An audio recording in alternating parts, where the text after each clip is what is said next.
Yeah, let's burn through it all. I gotta limit myself. Yeah. Keep the topics light. Only 15 hours to go. Yeah, only 15 hours. That's fine. Time's ticking. Time's ticking, everyone. All right. All right. Yeah. So I'd like to introduce to the podcast our a friend. I like to call him a friend because listening to him makes me feel like I know him, but he doesn't know anything about us. And and his name is Andrew Erickson. That's correct. Hello to the again and again audience. How goes it? We're good. Aside Good. from the ice outside, it's pretty good. It's not that cold. But I'd like to, just before we start, to give him a shout out. Thank you for doing this. You're not making any money out of it, and you're a busy man. Oh, thank you. Yeah, so I don't- to our... Wait, you're not paying me? Oh, I'm going to have to go. Never okay. mind. Okay. We'll have my lawyers talk to your lawyers. Okay, thank you. Thank you. We'll have figure an it out. But arrangement. no, thanks for having me on. I'm glad we got to finally arrange this. Yeah. I believe we've been talking about doing this for maybe 3 months, right? First message Yeah, was sent. I'm sorry. I'm sorry. I've been we, delaying it. honestly, we were busy too, and September, Okay. Techtober, Tech 7. Oh, yes. Everything. Everything, Black Friday, all of it. The Cybertruck. Cybertruck. That was the big one. Oh yeah, that's a big one. We're all going to talk about this today. But before Yeah. Pro. yeah, so you could find Andrew or Drew, as people call him, on YouTube. He's the Tailosive. He has the Tailosive network. So maybe you just go on the Tailosive Tech and find his other channels there. He produces great content, not just technology, other things. He has vlogs. He has a podcast. You could find on Spotify. And Apple Podcasts and SoundCloud, everywhere. We just put Excellent. it everywhere. Yeah, there you go. So all of the relevant platforms, and on top of that, he is very funny on Twitter. So follow him there. Thank there, you. and Thank you you. could enjoy nice dank memes, original memes, and yeah, Wonderful. yeah. Thank you for prefacing that my Twitter's mostly for memes, because that's how I see it. It is. It That's is. its main goal. Yeah, people take too seriously their online profiles, thinking they're celebrities and they have relevant thoughts. I agree. And I think that the guy from the Oscars that did the rant on the Ricky Gervais. yeah, he made it best. Yeah. Like, you know nothing, so Yeah. you know Right. nothing. Greta has more education than you. Yeah. Dance monkey dance. That's how I see all the celebrities, So let's just I like the way Elon Musk handles his Twitter. I I'd like agree. to model it after him. Yeah, and It's just like and he has you good don't know memes if you're too. dropping news, memes, random emojis, random profile picture change. You don't know what's going to happen. Joe That's the Rogan way I like it. podcast. Yeah, whatever he's in Yes. the mood to do. Yes.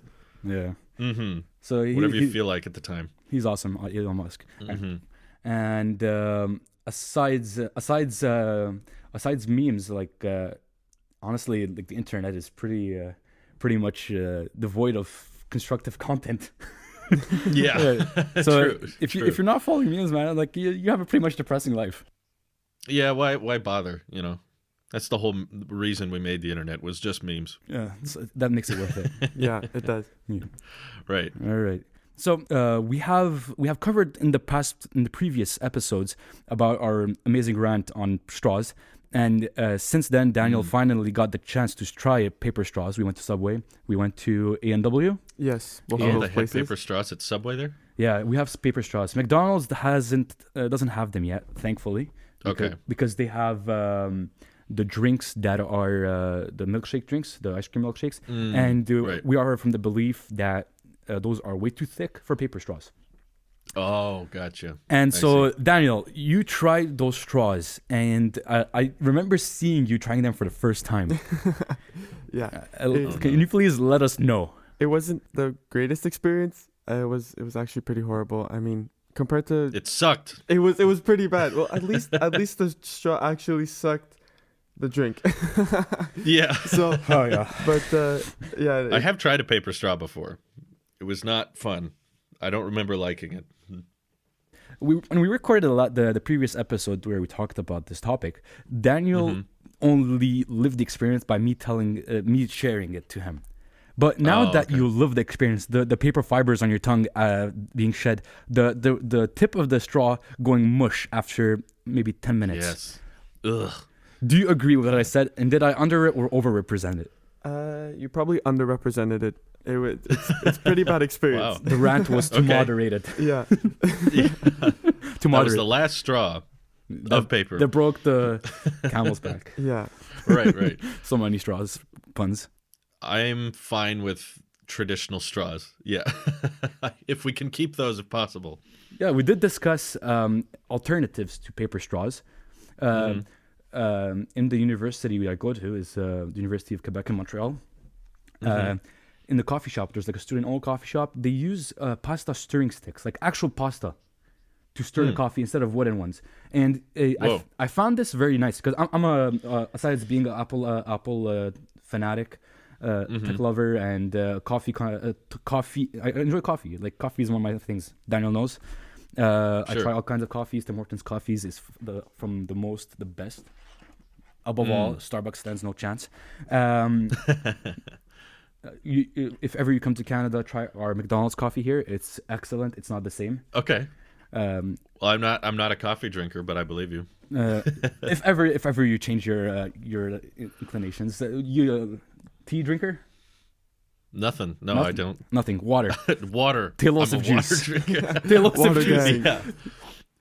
I'm trying to cut out juice, but there's not much I drink anymore other than water. But yeah, I used to get really addicted to Rockstar energy drinks. I got hooked on those way back in high school and college, and it was not healthy. I was starting to have like 2 a day. And that's when I started realizing like I need to stop, and then I scaled back from energy drinks, and now I've scaled back from soda.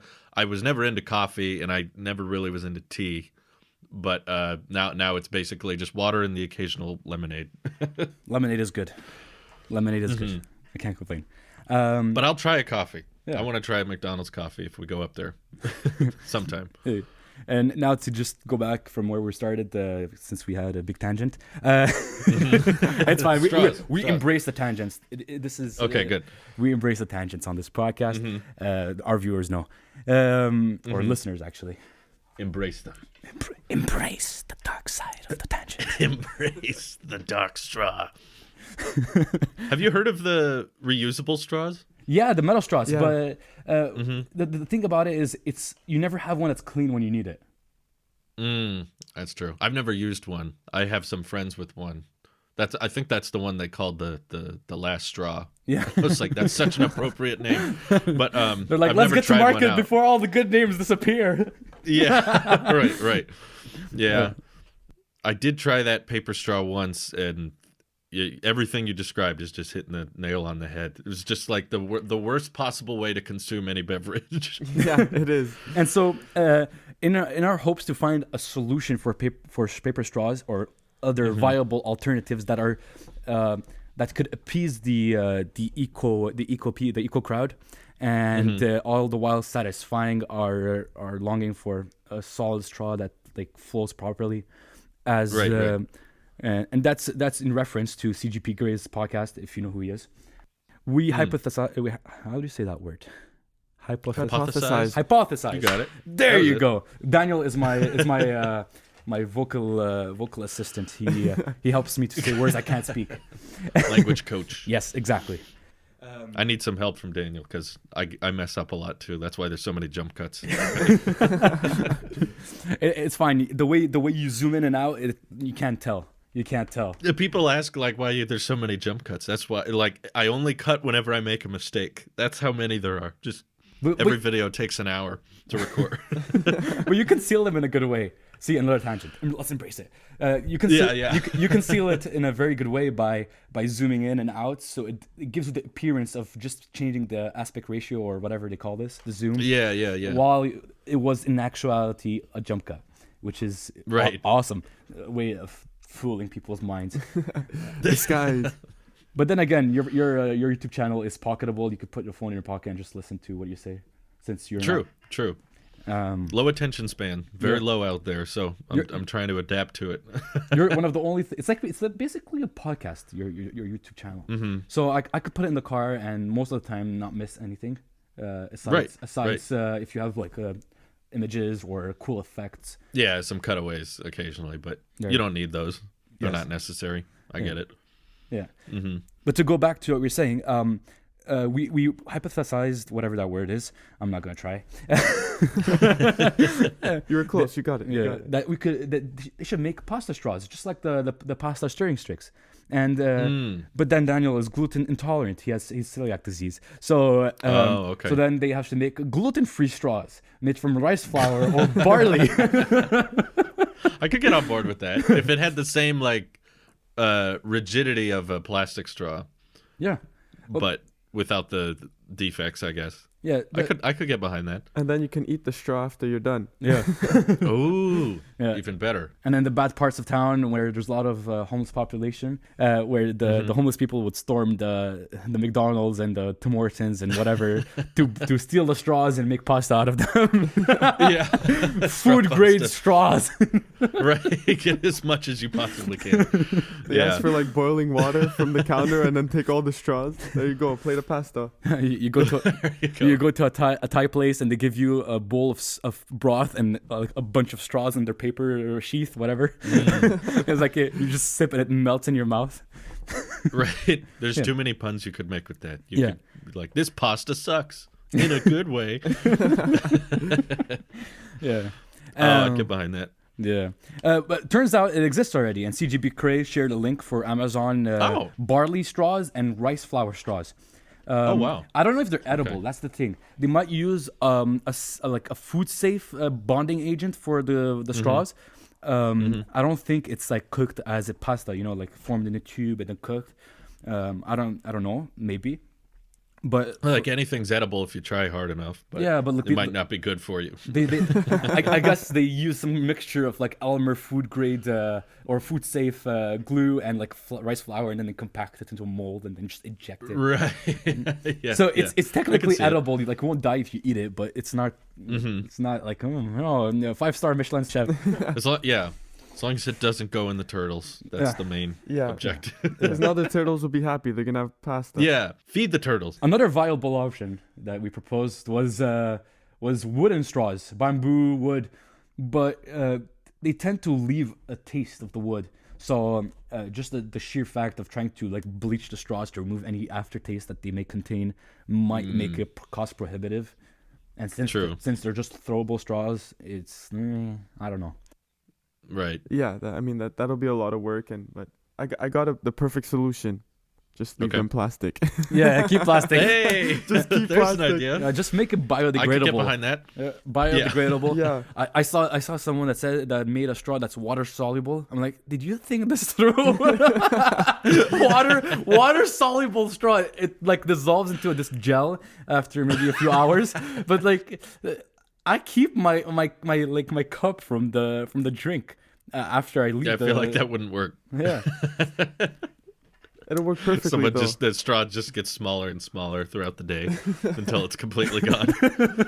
There's an alternative. Just drink from the cup regularly. No straw. No. People that put ice in their drinks know that this is not the way. You have like cold Don't ice. Don't put ice in your drink. But I have to. Oh, okay. I have to. I was just gonna say, like, I try to avoid ice in my drinks because that's a classy way of them watering it down. Oh, because I get more fluid if there's no ice in it, and it comes out cold anyway. Right. When that happens, most of the time when this is the case, they usually have the drinks pre-cooled. But say you're at your house or your McDonald's, where the fountain is like self-serve. You could take how much you want. You could refill. Then ice, having the coldest drink possible, sheer of freezing, is nice. So what we need is a different cooling mechanism. That's what you're coming at. We need Elon Musk, get on it. I say cold they just, beverage. Like give the soda as a block of ice, and then like as it melts, you drink it. So it'll be as cold as you want it to be. Ice straws. We can make a nice straw. Ice. Very lovely. Yeah. Nice. I could get behind this. Nice. That's straw. Guys are full of good ideas. Yeah. So I guess that's all I have to say. So I guess I'll put the link for the flower straw in the flower straw. The flower straw. It's an actual flower. A dehydrated flower. The stem is hollow. Yeah, like those clowns that squirt water out of the flowers on their chest. chest. You go. There you go. Yeah. Yes, say just drink from the shirt forever. We can just put our beverage, put your coffee in there. Like those wherever. Those concealed apparel that help you sneak drinks into in the sports events and movie theaters, like a tie with a gourd and stuck inside. Right. Or a fake belly that you could put liquid like beer, and it has like a straw that you could hide underneath your shirt, and it's. We'll call it a beer belly. There you go. We can actually market that. Yeah. I think that's what actually it's called, the beard belly. The beer belly. Someone would say like, "Do you have a beer belly?" And you'd be like, "No, but it's in the mail. It's coming soon. It's on the way." I ordered one yesterday. Yeah, that's nice. Brilliant. Innovation here. We should patent pending beard belly. That's true. It's gonna be in Area 51. Yeah, they're gonna when they storm it again. Yeah, when they storm it again, they'll go with the beer belly patents. And all the paper straws, patents, and the flower straws, they're all there. So Brilliant. I'm gonna put the link for the flower straw, or the barley rice flour. I think I have to preface it so it sounds fine. The rice flour straw, or the barley I'll have to straw. check that out too. And in the show notes. I'd like to try one. Yeah. And there. Take 2. Welcome to the Again and Again podcast. I'm Michael, joined here with my co-host Daniel. We are joined here with our guest. Our guest Drew Erickson from the Tailosive network. I have to Thank you. I have to try this again. Hold on. That was. Okay. It was fine, but here at the ANA podcast, we have high standards. Nothing sheer of perfection would satisfy our audience. All 5 of them. And all those 5 people are our parents. Nah. My parents don't even know I have a podcast. Nah, they do. Like, you're doing great, sweetie. What is this iPhone you speak of? I do not know this iPhone. How do you use AirDrop? How do AirDrop? How AirDrop? How? Why AirDrop? Why? Lesson 101. How to AirDrop. No, I'm gonna put this in the bloopers if we have some time to make that. Okay. All right. Last take. Sweet. Welcome to the Again and Again podcast. I'm Michael, joined here with my co-host Daniel and our guest Drew Erickson from the Tailosive network. Hi, Drew. Hi, Daniel. Hi, Michael. Thanks for having us. Hello there. Good morning. Good morning. Yeah, we do these jokes here too. Good. Tim Cook, best CEO ever. Yeah. So today, Suck it, Steve Jobs. rest in peace. Rest in peace, but suck it at the same time on your pasta straw.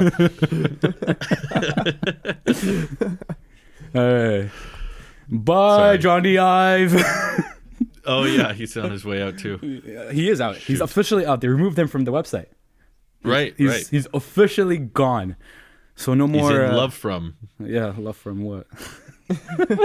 Love from outside of Apple, I guess. Yeah. Out of everything it designed, that name was the worst. The worst. Yeah.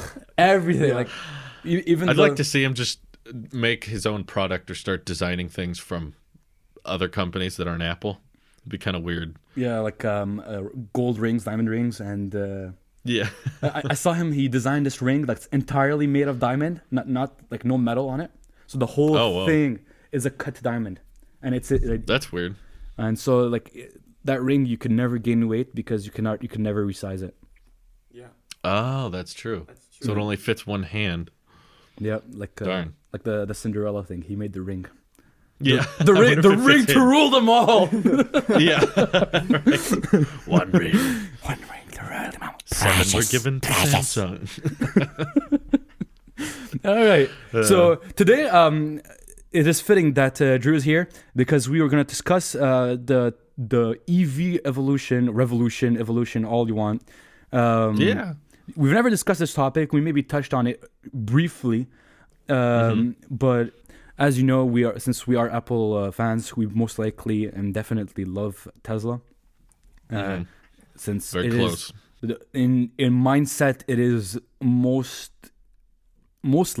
if I could say that, mostly representative of the values that Apple holds in their design, in their innovation, in the way they deal with clients, and in the experience overall.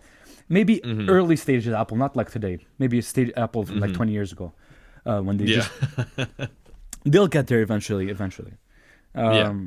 They do have some stuff to work on, but overall, we love our products, and Model 3 was a big hit. I believe that you're saving up for one, if I recall. For sure. Model Y. We got other financial priorities right now, but yeah, definitely. My hope is my next car can be a Tesla. That's what we're shooting for. Right.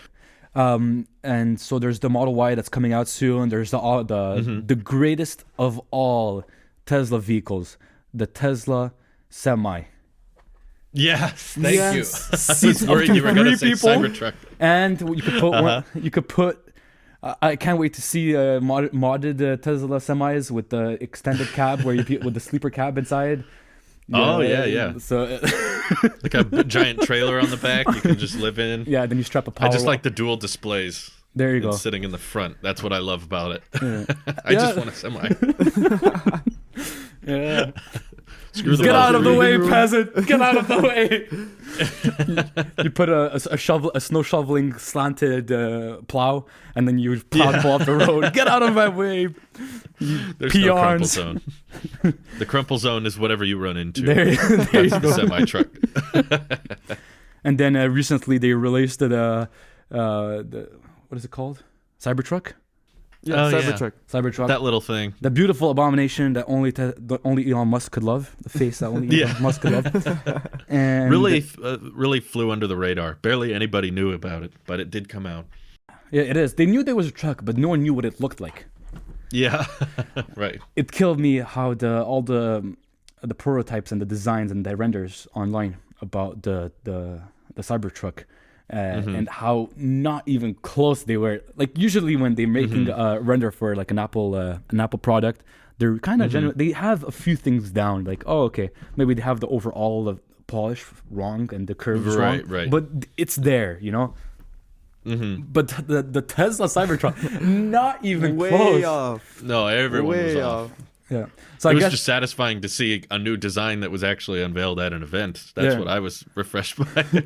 I guess the people that founded the leaked panelings thought there was like roof, like a stainless steel roof tiles, you know, for like those fancy houses that have like copper roofs, or like, oh, this angular panel is for dishwasher. Samsung fridge, a roof of a house. Right. I don't know what is this angular panel. I can't make heads or tails out of it. Right. What did you guys think of that Cybertruck design? Was it too much for you, or did you kind of dig it? You want to go ahead? I wasn't too much of a fan of it. I mean, it's really angular. There's like not a curve, not even on the wheel well. If you could have had like square wheels, you probably would have put them on. But you're talking to an Italian here. The curves are important. Yeah. So right. I'm not a big fan of the design, but it's not the worst design in the world. I mean, there are worse. Like if you take the I think it's the Buick Encore. No, not the Encore. It's I forgot the name of it. Anyways, it's a really ugly van. That'll probably go down as like one of the worst. Yeah. Is it the car from Breaking Bad? The Aztec? It's the Aztec. I think so. Here. It's that Buick. one where there's like a tent in the back. Like it opens up into a tent. The Cybertruck had like a tent concept in the back. Yeah, it did. The ultimate camping Which Tesla tool. says this one here. Yeah, that one. That one. The Aztec. This abomination. It also looks like one of the earlier Cadillac CTS, but blown up and with a flatbed in the back. So here. Oh, okay. Cadillac. Gotcha. If I recall, it's the CTS. Might be wrong. Cadillac CTS. Yeah, it was definitely out there. That design was not the CTS. Very much bizarre. Yeah, it is. It's different. It's like the first car to like not have a curve, or truck, or anything. Any vehicle to not have a curve on it. Or Tesla, the first Tesla to not have curves on it. Yeah. I just liked it for that, just being weird. It's true. It's different. I generally have a personal like policy for myself or a rule for myself. When something new comes out and it's not officially released to the public, do not judge it, because if you're judging it on the merits of what you saw, you most likely are wrong. I.e. AirPods. No one tried them. Everyone was wrong. Most things that are criticized before they're released end up being some of the greatest things ever.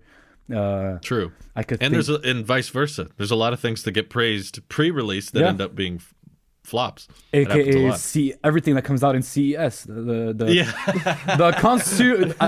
they call it the consumer, but it's more like the concept electronics show. For the longest time, I actually thought it was concept electronics show because me and my friends kept referring to it as the concept electronics show. And then I said that in a video or a podcast or something, and people started laughing, and I was like, "Oh, is it not that?" And they're like, "No, it's consumer." And I was like, that's dumb, because none of the stuff at the event ever actually turns into anything. I mean, you might see a small piece of what they teased at the event, but yeah, most of it never happens. Yeah, most of it never happens.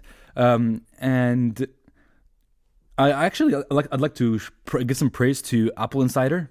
Their coverage of CES is pretty good, since they cover mostly companies that are established and actually released their products. Good. One of the most disappointing companies in CS is Razer, I'd say. I haven't seen much from them this year. A lot of prototypes. They're working with Intel on that. Imagine the original cheese grater Mac Pro, where there's the motherboard, a daughter board, and everything goes on the daughter board. Imagine that, but in a consumer friendly package where you can mod it. So there's it comes in like a little eGPU box, and there's a little board with like PCIe slots, and then you could put in the motherboard on it, and then a graphics unit, and then if there's a third PCIe slot or PCI like slot, you could add some maybe storage or a sound card or whatever. So they're trying to resurrect the consumer friendly modular PC spectrum of things. And it's a weird market. I don't know, maybe it's good for corporations, or I don't see it catching on. People that will buy these things will most likely just buy a pre-built unit or some true. But it might enable companies that produce these computers, like Dell, HP, to produce cheaper units for a smaller price, since they are using laptop components. They're not using desktop CPUs, desktop graphics cards, really? or RAM. They're using but high-end laptop stuff. But it is a desktop. Yeah. No, it is a desktop, but like GPU factored, and it's like nothing is compact. It's like airy, it's small. So like the motherboard is like that small. Oh wow! It's like this little strip, like the MacBook Adorable. Credit card. Yeah, the MacBook Adorable. Like this long titanium Apple credit card. Oh yeah. We didn't get the card yet here, so we're waiting. Yeah, we're still waiting. Oh right. Yeah, we're waiting. Would you guys both get it if it was there? Yeah. Who needs Amex? Who needs that stuff? Yeah. Thank you. My brother, I do see Answini's view of or his side of the coin. My brother has because of his field of study, he's going into industry. The banks gave him Amex Gold. And okay. So when we traveled this summer, we had a lot of benefits in the airport, but aside that, we don't travel that much, so it's pretty much useless. Yeah, I'm kind of in that same boat. I just don't like credit cards that can influence your spending habits based upon the rewards, to where you feel like I have to spend something, or I have to go on this trip in order to make the card worth it. That's what I love about free credit cards. It's just like every reward gained is profit. It's not, you're not compensating for the sign up fee or anything. Even if the rewards aren't much, I'd rather them not try to change the way I spend. Yeah, exactly. And even 2-3%, it's still pretty good. Yeah, no, it covers several of my. I think all of my Apple services are typically just covered by my cashback I get every month, like my not bad. My music and my iCloud storage, because I get $20 to $30 worth of the cash rewards just on typical expenses. They're not things that I'm buying because I have the Apple Card or anything. It's just like, these are bills I gotta pay. These are grocery stores we go to, and we have a lot of Apple Pay support here.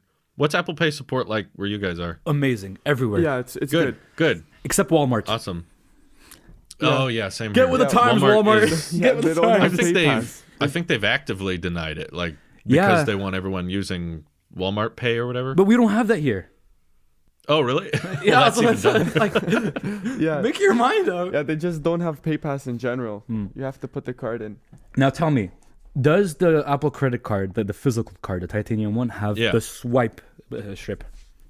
Yeah. So still got the mag stripe. That would work. So it's not just touch pass, whatever it's called. No, it doesn't even the physical card doesn't have the tap to pay, because if you're doing tap to pay, they just assume you use the phone or the watch. Right.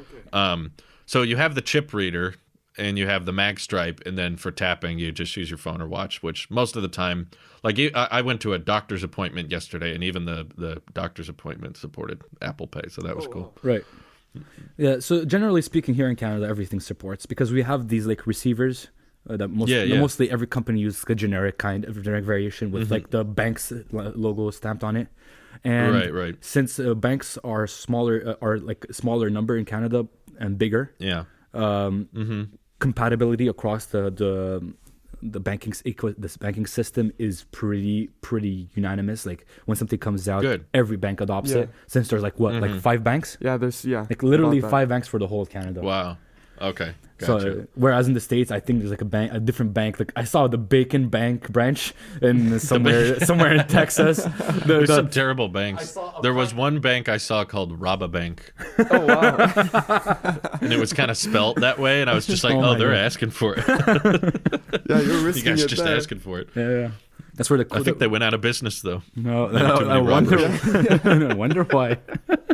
They were asking for it. Yeah, they should have saw it coming. Yeah. Wow. There are a couple places I've still gone to where they don't support it, but they're usually like car repair shops that are pretty not with the times. You know, you hand them your card and then they run off and swipe it somewhere. You don't know where they're going. A lot of times, mechanics want cash, but sometimes they take card. But yeah, usually mechanics prefer cash. Right. Yeah, I see. And I never have cash. I was really intrigued. Cash is rare nowadays. Cash. Like sometimes I have coins from here and there, like Canadian coins, $1 or $2. It's practical when you go buy like coffee or something.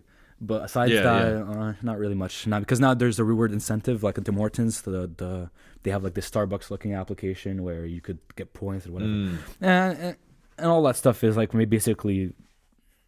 I don't carry cash that much, and that's a good thing actually. That's a good thing. All the more you have an inclination to spend more when you have cash on you. I feel, for myself at least. Really, that's interesting. I've heard the opposite at the same time. Because I want to get rid of it. It's like, I have $1. You look at it, it's not that much. Whereas a credit card, I have like the mental training, maybe because I was trained by my parents this way, where the credit card is not an infinite fountain of money that just flows and flows and flows. Yeah. No, I think I agree with you more, but there's still, in my family, my wife has this ideology because she listens to Dave Ramsey a lot. I don't know if you've heard of him. Oh yeah. They have this mentality that you need to have more cash because you're physically losing something. So it treats your mind differently because you go from having the money to not having the money. But I tell them like, I think you grew up in a different time, because for me, like my income and how my channel's doing and performing is all based on digital numbers on a screen. So to me, that's more satisfying. I'm like you. If I got cash, I'd either want to put it in the bank or get rid of it in some way. So I don't have that same mentality of like, I'm losing the money by handing it over. I don't get that. Actually, it's the other way around. You're actually losing about 2% every year if you keep cash. Really? Yeah, inflation. So inflation reduces whereas if it's just sitting in the bank doing nothing, even if the interest rate is bad, you're countering inflation because your money is sitting in the bank. That's true. So when it stays digital, you're not losing that 2%. It's being adjusted automatically, and it keeps its worth. And especially you from California, you tend to have a lot of wildfires and even natural disasters. And I don't think even fireproof safes are not immune. Like if it gets hot enough around it, it will heat up inside, and the money will burn. We have we have plastic currency that will just melt at a certain point. Oh wow! Yeah. Plastic currency? Yeah, really? plastic. Yeah, it's a plastic film. I'll send you one. I didn't know that. I'll send you one. Okay, cool. Thank you. I've never been to Canada, but I'd like to sometime. All right, well, let us know.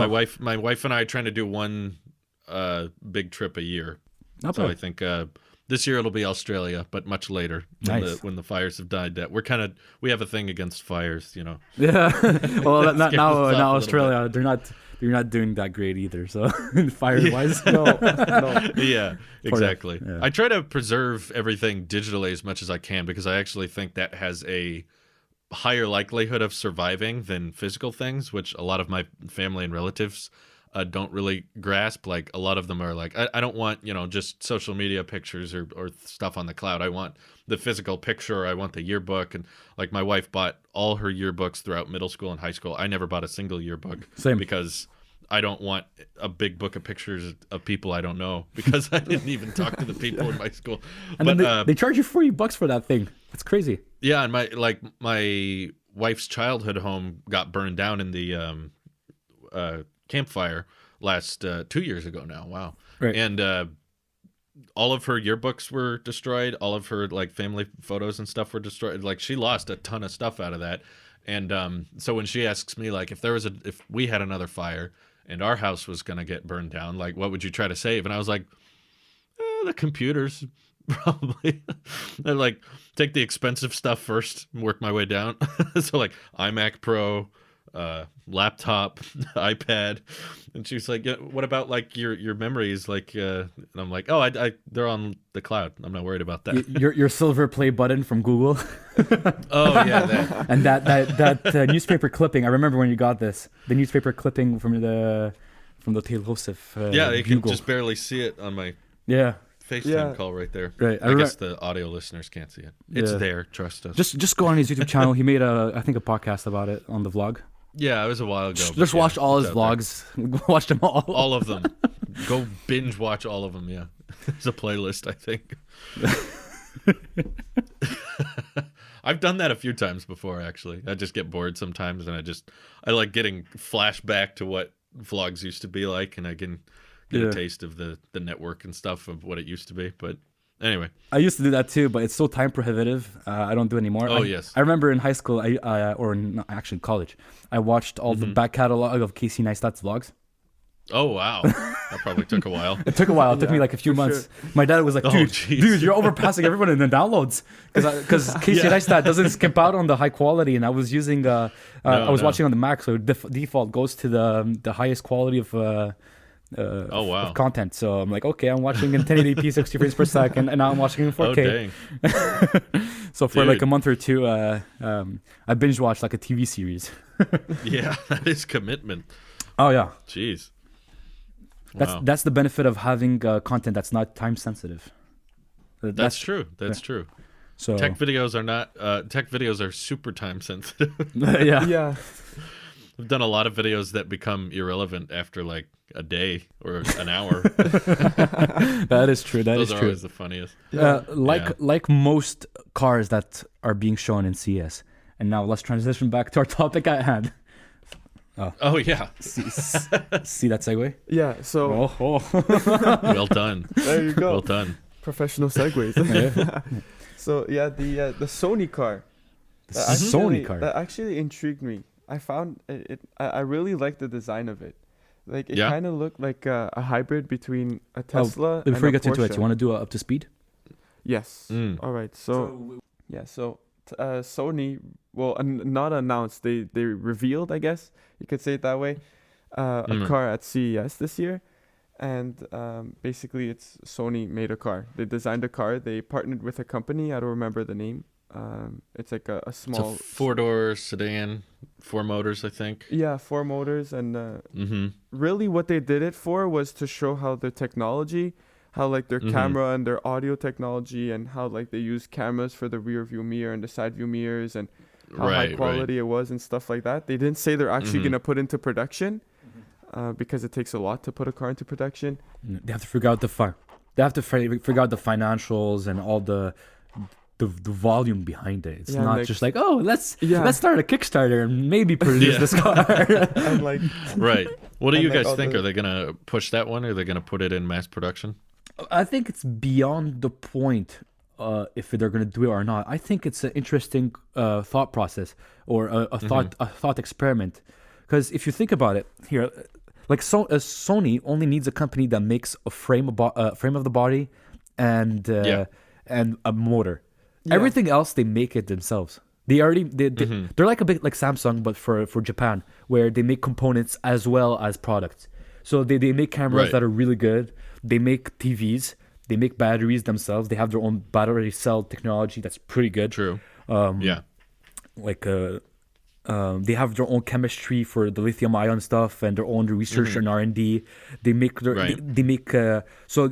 instead of having like just a little puny 17-inch screen in the car, they could have like a transparent window screen, you know? yeah. I like that interior design. I like the screen wrapping around from all sides. I thought that was a good implementation. Yep. And they also make high-end speaker systems, which most cars like from this price range tend to have.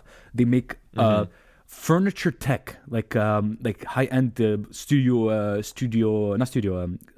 theater room speaker system and everything. So basically everything is leather wrapped and beautiful, and they could implement that same innovation, and it's these skills are transferable. So I feel like it's like they have all the components ready and they just need a shell to stuff it in. Right. Definitely partnering. I'm blanking on that company name, but you're right. They partnered with another company that can help them with that. I actually really like the design. Like it looks really good. It has a nice streamlined design, and I was surprised. Like you think it's like nicer than half the cars that are on the road now, and it's made from like a tech company that makes like headphones and like TVs. I don't know why, but it gave me like a 90s vibe. It kind of looked like a 90s design of a vehicle. It's the color, right? I think it's the color. Maybe that's what it is. Yeah, I couldn't put my finger on what exactly it was. I'm going to pull up a picture just so I can refresh my memory. The logo up front is nice. Usually car logos tend to have a very like, I don't know. They don't. It's subtle. It's there, but it's like not. It's not like, look at me. I am Honda. It's not super obvious. Like the Mercedes where they have that little logo sticking out on the hood. Yeah, or Rolls Royce with the emblem of ecstasy, whatever it's called. If you touch it hides. If you try to steal it, it does that, by the way. Yeah, it hides. So if you touch the emblem of ecstasy, because it's made of pure silver, the whole thing. Right. If you touch it, it just goes into the hood of the car and it just hides. Yeah, I've seen those videos. Those are cool. Thou shalt not touch me, O ye heathen. Yeah, I've seen some videos of some guys like. I feel like that just encourages people to touch it more because they want to see it fly into and actually, the car. you could try. Like I've seen videos, like you said, people trying to grab them and yank them off, and the motor that retracts it is strong enough to counter like the two hands holding to it. Wow. So it's not like they actually put some thought into it. Like no one is chop your finger off. Yeah, they made one that's made of like Swarovski crystal, one big Swarovski crystal, and it's like under they made the new line of Rolls Royce. I haven't been following all those. So there's a Ghost Phantom and there's another one. Anyways, I digress. But no, their logo is really nice because it's like the line goes across the whole car anyways, and then it just meets in the middle, and it does that little like divergence, and it's nice. I like it. It's really... What would you pay for the what? Well, maybe not. What would you pay? But what do you think would be a fair price for that Sony car, given the look and the design on the inside? I don't know. Maybe something around Canadian. I'll go American. Maybe like 50. 60? That's what I was thinking. Something probably like a good that. 50, 60 starting price. Not sure how much it would be to have a screen that big, but yeah, I feel it's between the Model S and the Model 3. And depends its specs. Yeah, that's also what I was gonna say. Yeah, somewhere in there. So it's in between there, and I feel like this is what the Porsche Panamera should have been. Yeah. It's a beautiful car, the Porsche Panamera, but I feel also that they forgot who they're catering to. They tried too much to cater to the gas junkie, but the gas junkies will not, go for this kind of innovation. So they did not. It's like when Target came to Canada. Yeah. So it didn't work out. When Target came to How Canada, did that go? I don't know. terribly. They bought off a competitor called Zellers, and thought that they could just take over with the same kind of marketing that they had for the U.S. And they did not feel they did not feel that the Canadian market had different tastes than the American one, although they're very similar.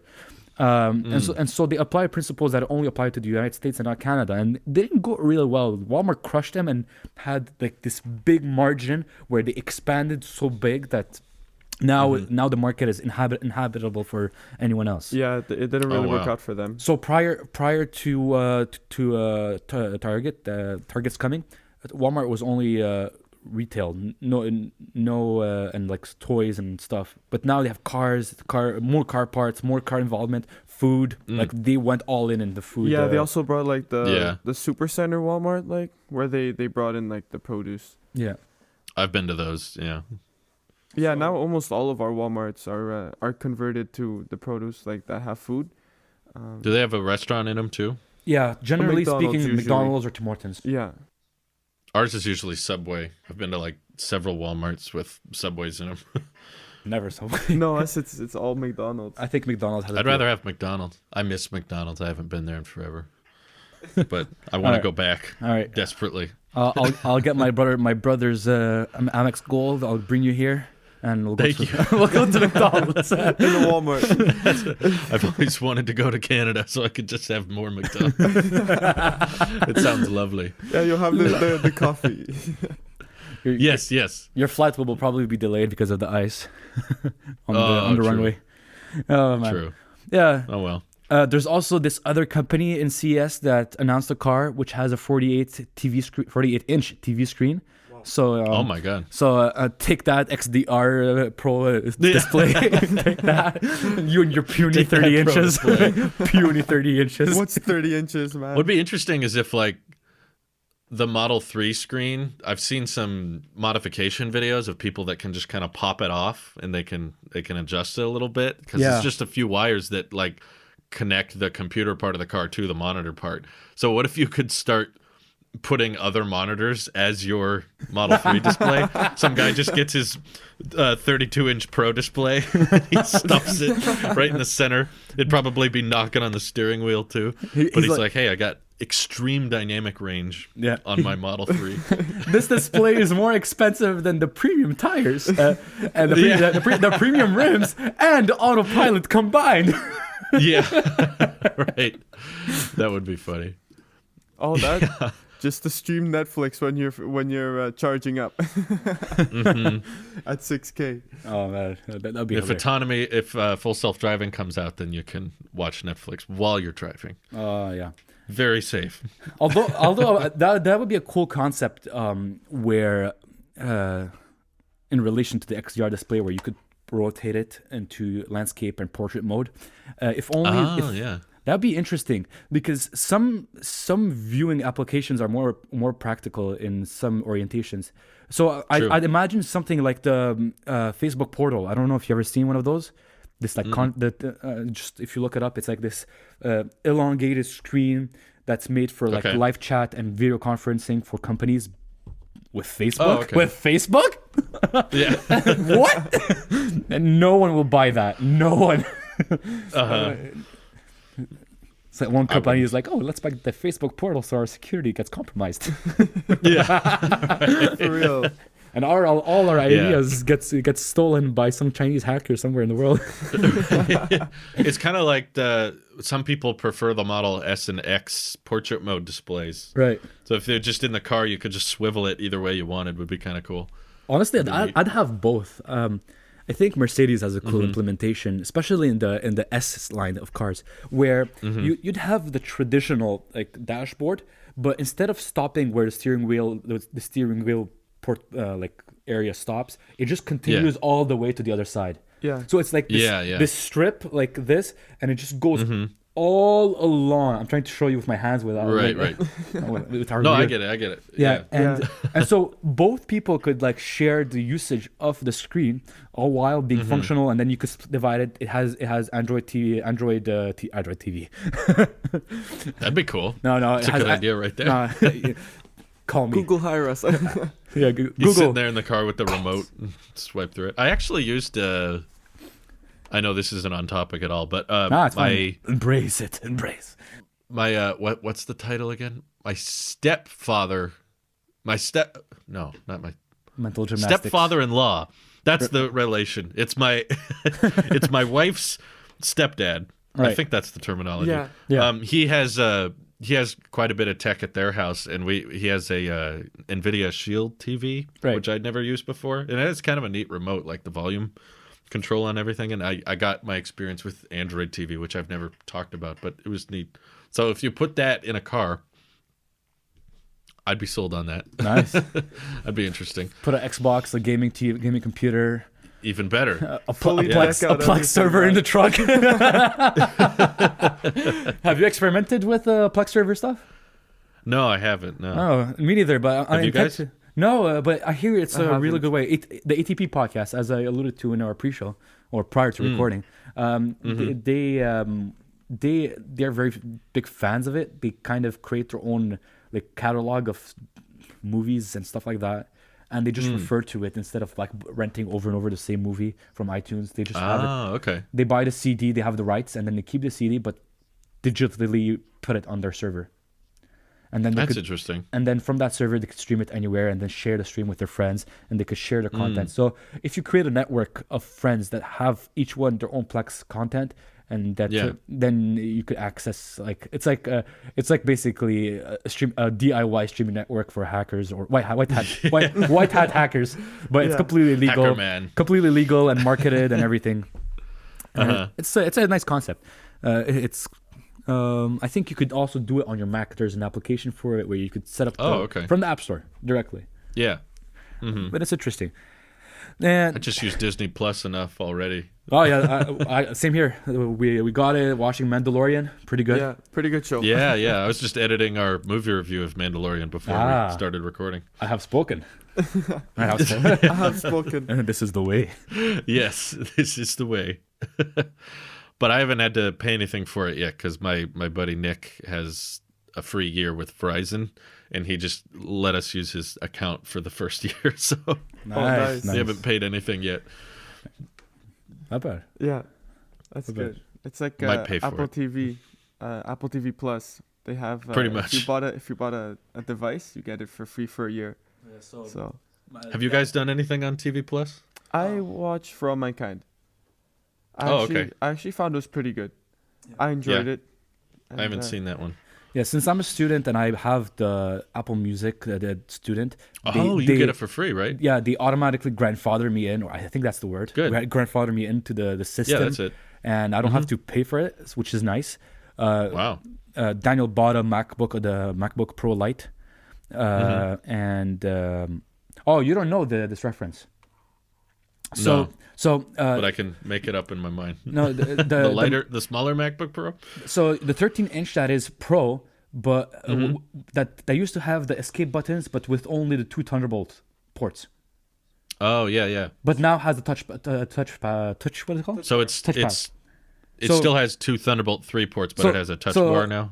Yeah, the touch bar. It's the base MacBook Pro. So it used to be known as the MacBook Pro Escape, the one with the escape button. But then they refreshed it and put the touch bar on it. But now on the Apple website it's called the MacBook Pro 13-inch late 2019 with touch bar, 2 Thunderbolt ports. That's a mouthful. So we just call it the MacBook Pro 13-inch Lite. Because there you go. Remember back in the days, I don't know if you remember, where they used to have the regular Angry Birds app and then the Lite version? Yes, I know what you're talking about. So this is what we're hearkening back to. That's a better idea because that is a mouthful. Yeah. So a whole description, a product description in the name. With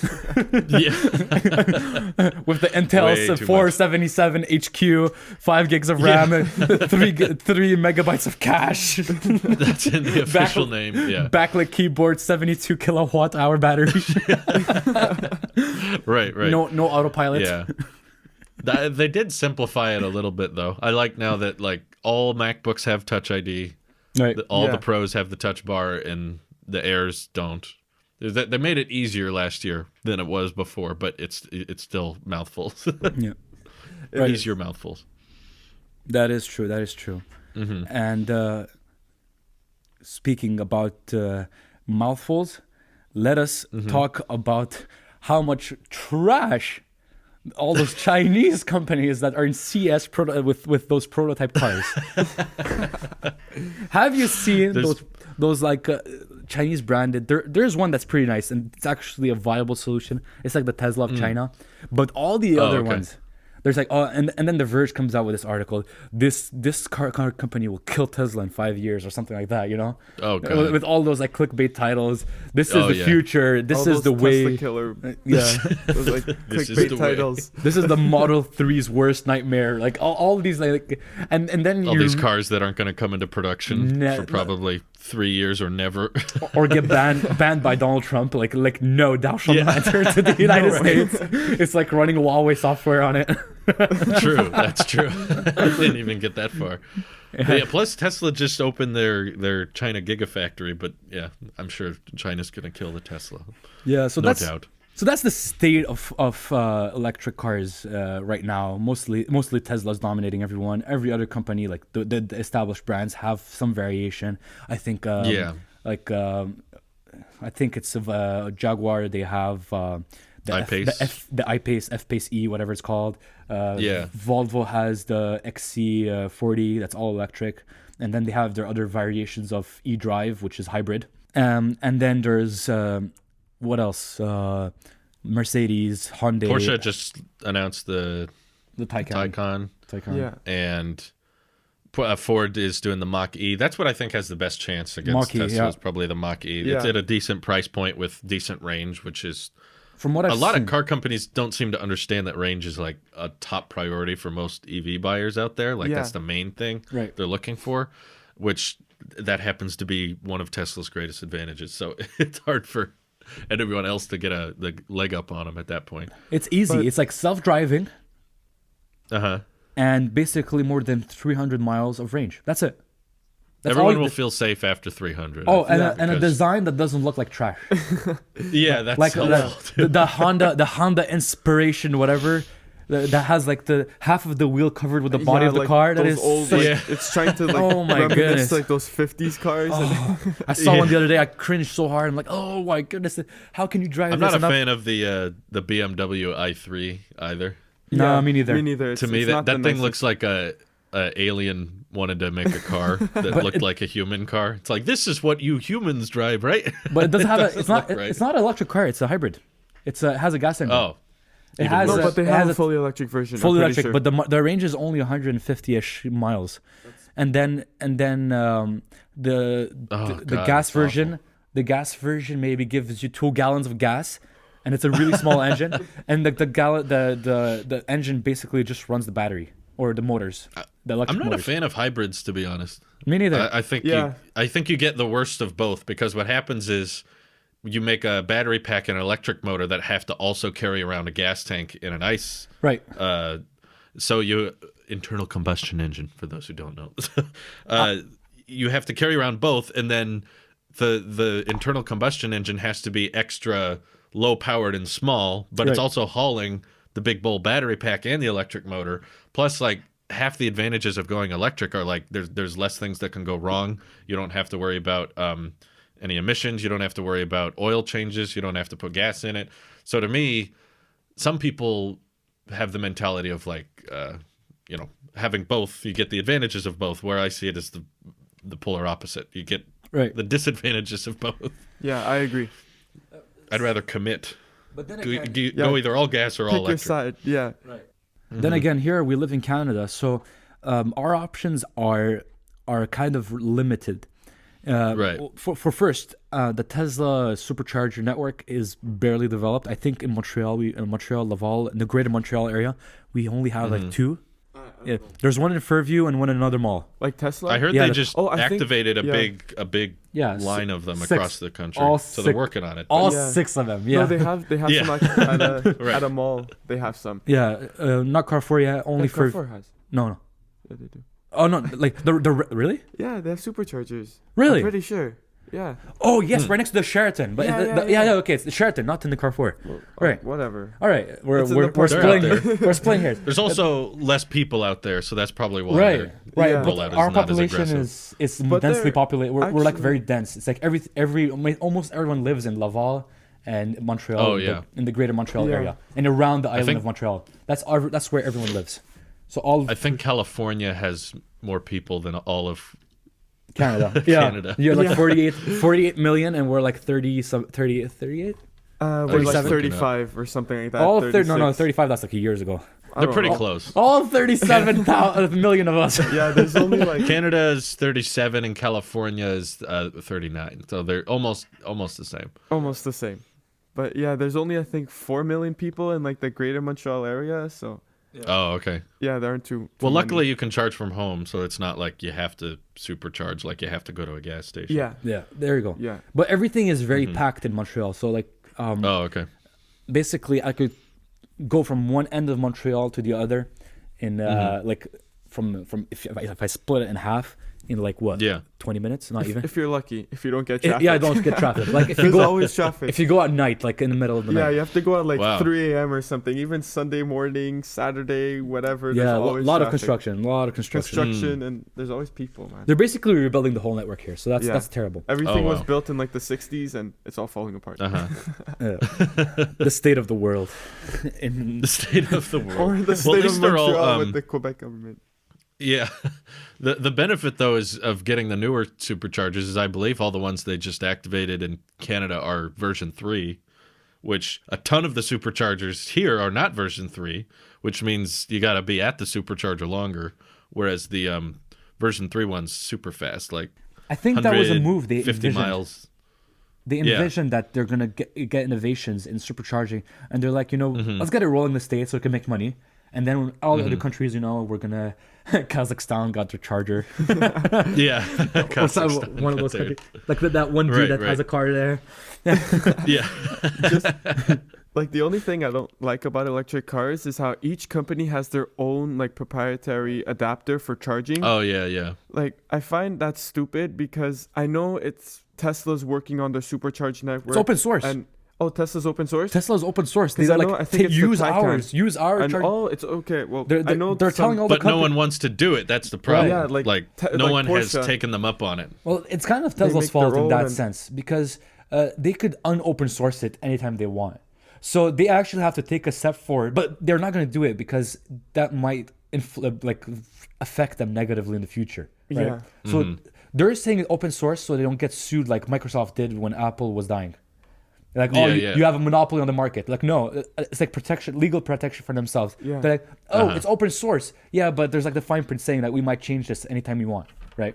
True. So like they might charge like ridiculous fees to all the other brands if they charge on the Tesla network, whereas now they're charging regularly. Yeah.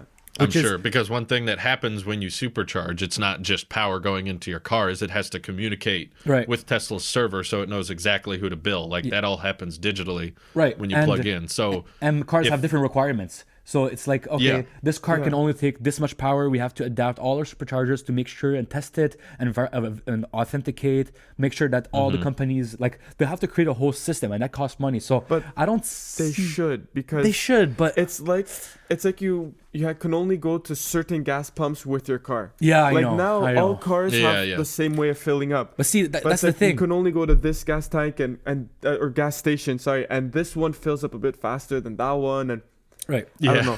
See, that's the thing, because no one company owns a gas pump brand or design.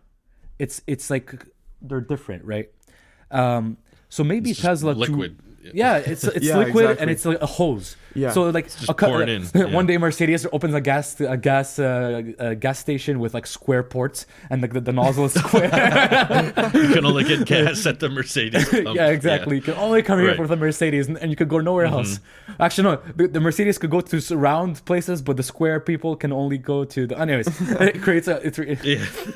Anyways, but they do have adapters for the DC chargers. They do, and also you could buy off of Amazon adapters for the other brands to the Tesla one. So that's a nice thing. But what they should do, in my opinion, is to just as like Google, sometimes they split off certain brands of the companies, or other companies do that. They should split off the supercharger from the Tesla company and let them have relations with other companies. Just like when AMD and Radeon, they used to be one company, and then they split, so because they need to have relations with the other companies. Like Radeon wants to do business with Intel, but because Intel is like, wait, AMD is there, so they got to split off. They're still one company, but they're split off at the core. If you see what I mean. So maybe I think that there's been talks of there being like a federal law to make all electric cars have to adapt to a certain port, but I definitely think Tesla should have top priority, given they have most of the cars on the road. So if there's other EVs coming out, basically, I think they need to adopt to what Tesla is doing, because they have the very fast charging capable, and they have the largest charger network. So it would require the least amount of infrastructure adjustment to just go ahead and say, like, okay, all cars need to have this outlet. But Tesla's in a position to win, because even if you bought, I don't know, some other EV from a different company and you charge it at a supercharger, you're paying Tesla at the end of the day. So it's a revenue stream for them regardless.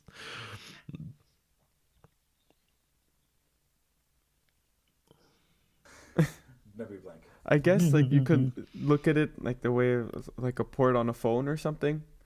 We need like USB-C for the cars. Yeah, that's what I want to say. To unify, like standardize.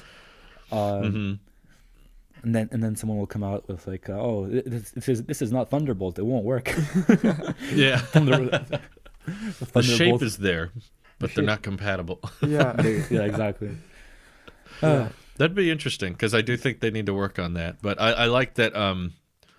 I'm not entirely sure, but I'm pretty sure Tesla is one of the only companies that have done this. They have, like, because the supercharger network is so expansive, you can plug in a great distance in the Model 3 or whatever, and it'll tell you all the supercharging stops along the way, how many cars are at each stop.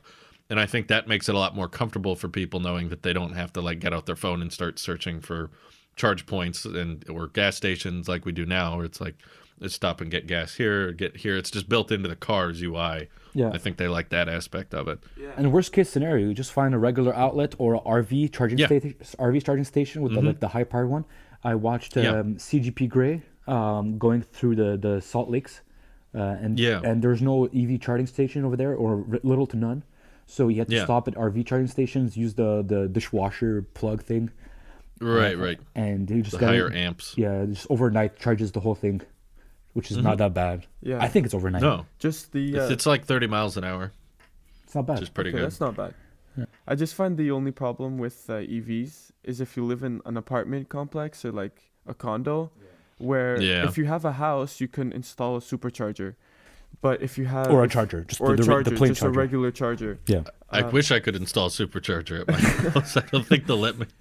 No, I think when he says supercharger, it's like the dishwasher type. Yeah, well, don't they I know what you mean. Aren't they called like the one that you can install at home? I thought it was called a supercharger, but maybe they call that a wall charger. Okay, so there's one that comes with the car. It's a 3-prong outlet, the regular one, the North American standard, and then they have the dishwasher one, the one that requires more amperage. Yeah, okay, that's what I'm talking about. So, whereas like in an apartment or a condo, if some people they park on the street with their cars, or some people they have a garage space but there's no outlet or anywhere to plug it in. So in that case, you won't be able to use an EV, because I mean, unless you're always charging at a supercharger or something where you have to take 40 minutes out of your day or 30 minutes. Yes. Whereas the whole point of having an EV is the fact that it's like always fully charged in the morning when you leave. Right. So that's just one definitely downside. Just get a lifestyle. Just get a diesel generator, charge it overnight. That's what Dwayne would do. Keep buying gas. That's what Dwayne would do. That's what Dwayne would do. Yeah. Yeah. So problem solved. Or solar roof. Do it. Oh, there you go. If you get the Cybertruck, you can leave it parked in the sun, and that's how you drive everywhere. You have to stay out all night removing snow from the roof of your car so it charges. Please. Charge via moonlight. It's a lunar panel. Yeah, that's another problem. Lunar panel. Satellite projected wireless power. There you go. It shoots a beam of they definitely change change in infrastructure for the people, because I know several Tesla YouTubers that live in apartments and don't have garages, so they have to just supercharge like once or twice a week for their driving needs. Yeah. Right.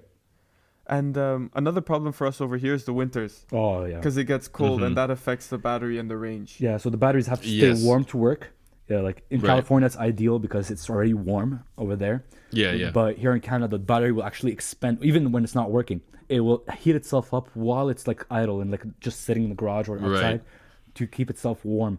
And then and that even causes further battery degradation. So I think you alluded to the last podcast, which was excellent, by the way.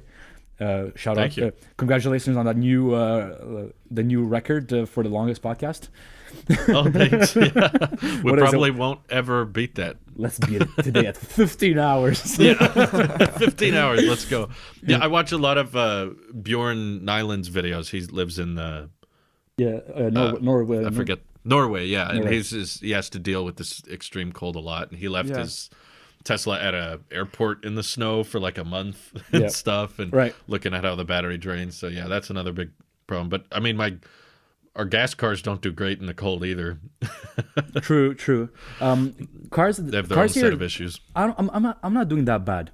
I don't know about other cars. Maybe the retrofitting for U.S. cars and Canadian cars differ slightly. I know that that generally speaking, when it's important information if the car is imported from the States here, especially if you're buying used, so you have to disclose it.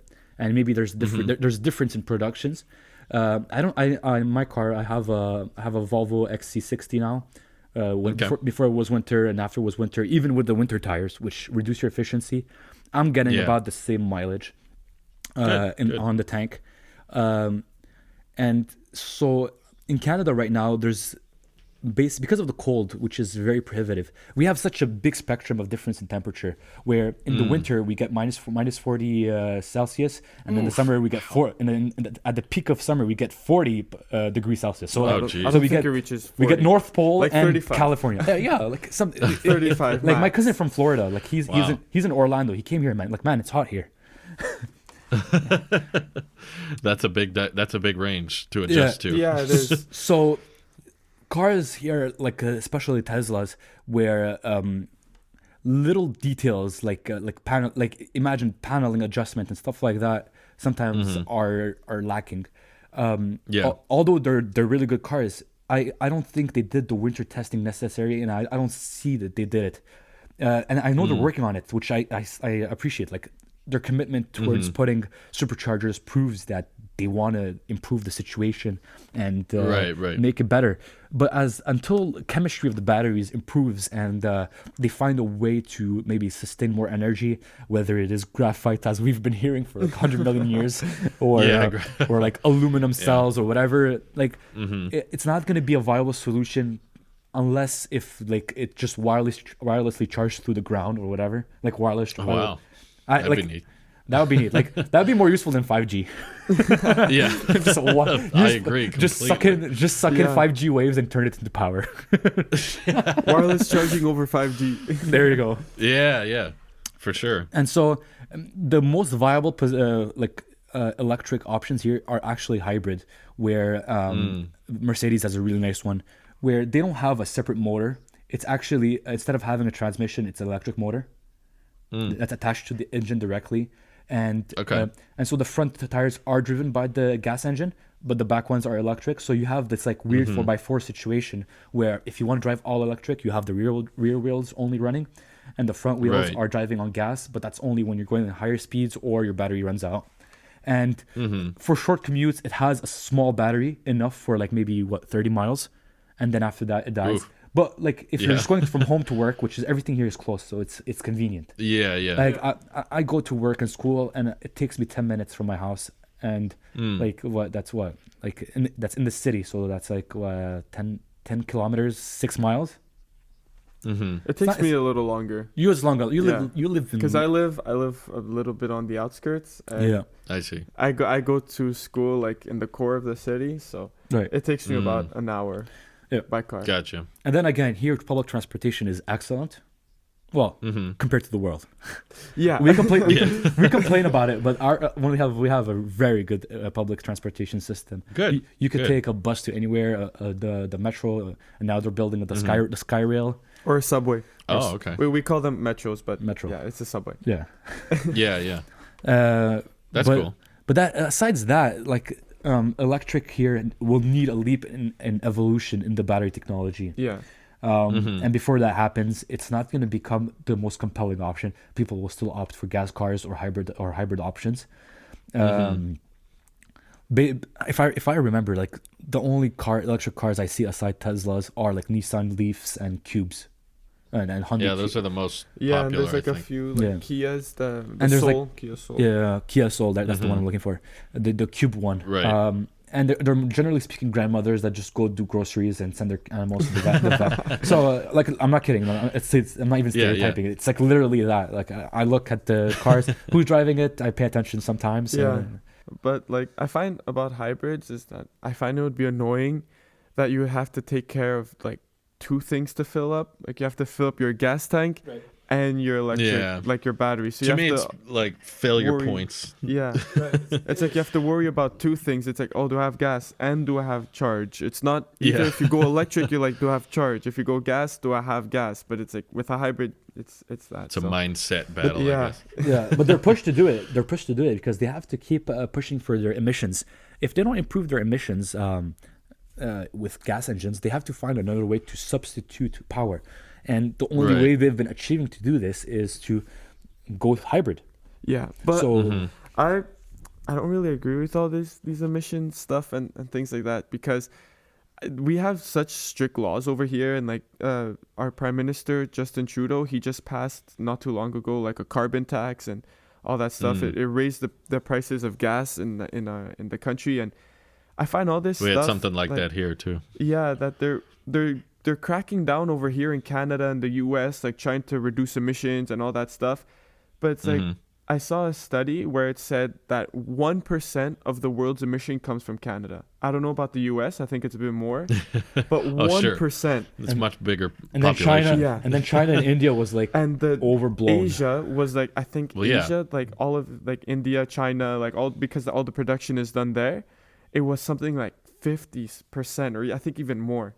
So it's like that they're putting all these laws. Yeah, you've got like almost half the world's population are in China and India. Yeah. You've got such large amounts of people there, and obviously when there's more people, there's more emissions because there's more cars and stuff. So yeah, I'm with you. I get the whole like, I think it feels more like the government's saying like, we're doing our part, but it's like, okay, even if everyone in the country switched to a zero emission vehicle, it's such a tiny dent. Yeah. Especially in Canada. It's like such a tiny change in the global emissions. Yeah, it's like California, like you're switching to all EV if the whole country of Canada does.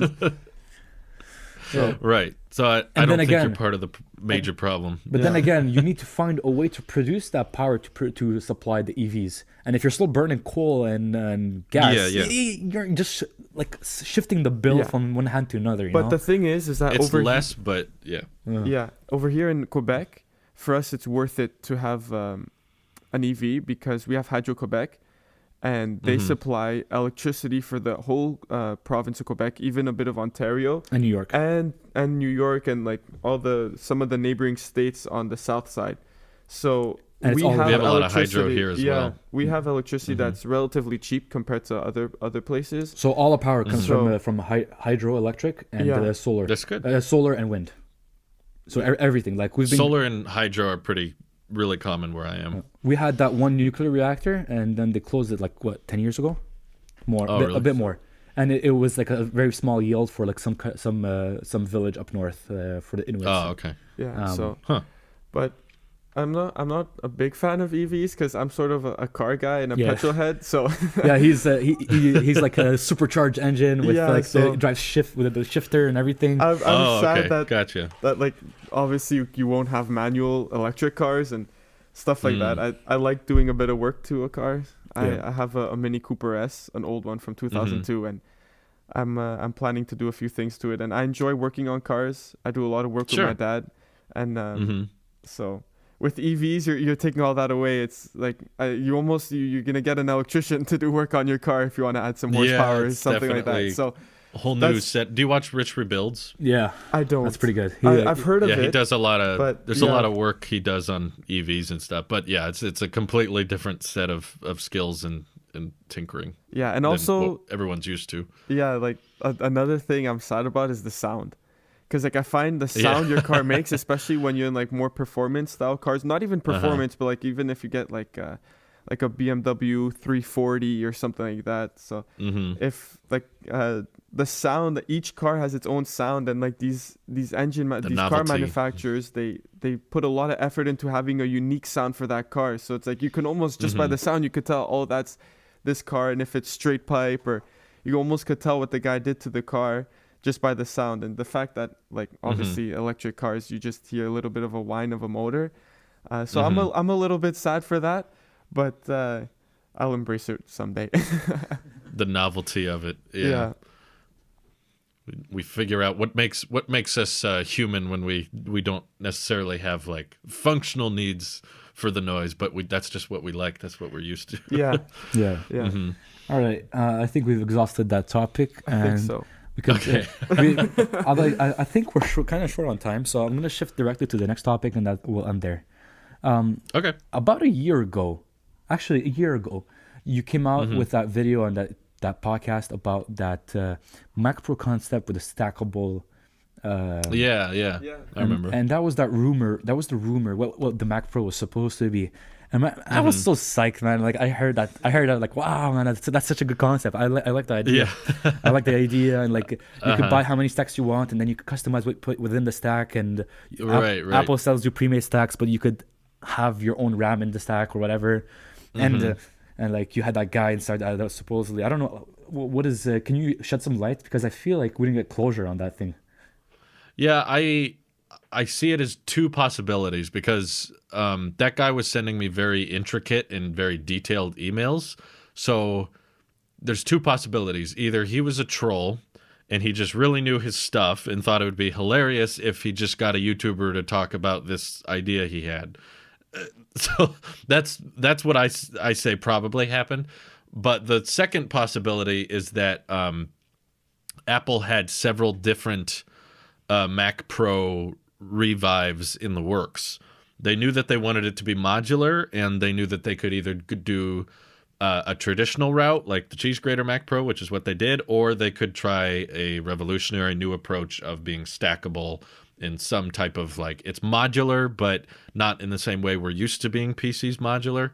And because that guy, I don't know if I brought this up in my video, but that guy's email in some of the emails he sent me said that there were multiple teams working on different versions of the Mac Pro, and that there was some that were more traditional and some that were more drastic. And Apple just chose to go the traditional route. But and I suspect that has some grain of truth to it. Like every company does that. Apple is one of like, if you watch the old Steve Jobs era documentaries or movies for biographies, you'd see like he'd create competitions like, okay, let's make who's gonna make the best mouse design, whatever. Or or who's gonna make this the best, and then like within like they make a team of 3 people, like 5 teams of 3 people each, and they'll come up with a design, and then they do another competition, the best material for this design, and then they would compete for every single thing until they achieved perfection. And that's how with just such a small team they were able to produce such great innovation compared to IBM, which was a monster back then. Yeah. Right, exactly. So I think that's possible that Mac Pro I talked about might have existed behind the scenes, but at the same time, I feel like that's my tinfoil hat going on, just saying like, no, it was real. You don't know what you're talking about. But either way, I think I would have preferred the stackable one opposed to what we got. But I think that Apple probably just appealed to what the majority of requests they were getting were. And there's also other stuff I don't know, like how much it would have ended up costing. It's possible that the stackable one could have costed as much or more than the Mac Pro that we got. It's way more intricate. And imagine with the with the magnetic connectors between each. For sure. Imagine dust getting through, and then you have to do like the old GameCube routine. You take it. They'll give you a special cleaning cloth just for that thing. like they have with the Pro Display XDR with the filament there. Yeah, made from rabbit, made from rabbit fur or something, Rabbit custom chinchilla fur, something like that.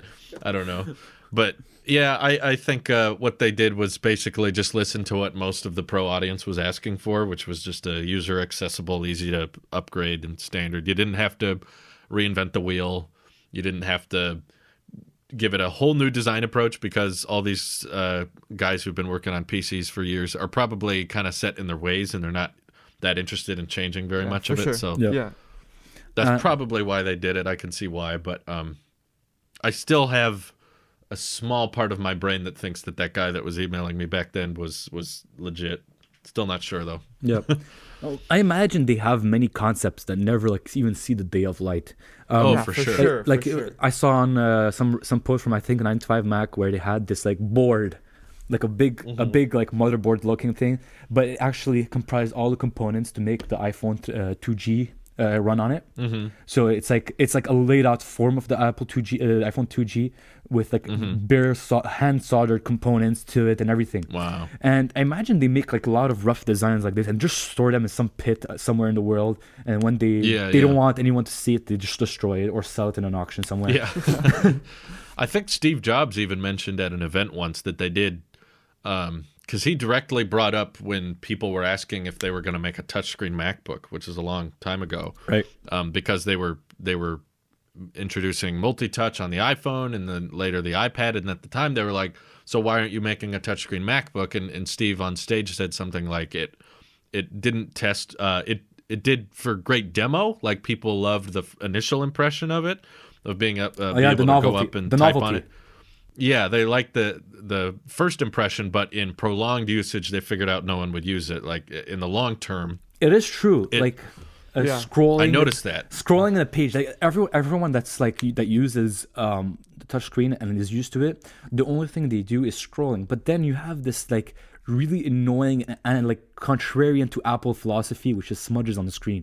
Like imagine imagine the news lines. Apple creates a touch device that leaves smudges on your screen and you can't see squat because it ruined the unless they do that what was it called? What they did on the Pro Display XDR? I don't remember. That the nano tech. Yeah, but you're not supposed to touch it. Oh, it's true. You're not supposed to touch it because it actually the oils on your hand it like inlays. If I understood well. The reason why you need to clean it with special cloth is not to smear the oil inside the crevices of the nano texture, but to actually absorb it. Yeah. So, but so then what they can do is they can work on something that's similar to the nanotech, but that you can actually touch. So you won't see the fingerprints, and it'll be less reflective. Yeah.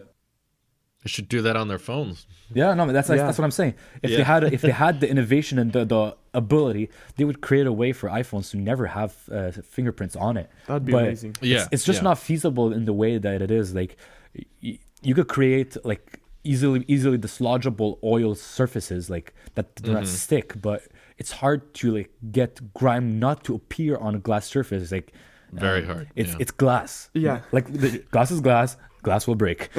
Yeah, right.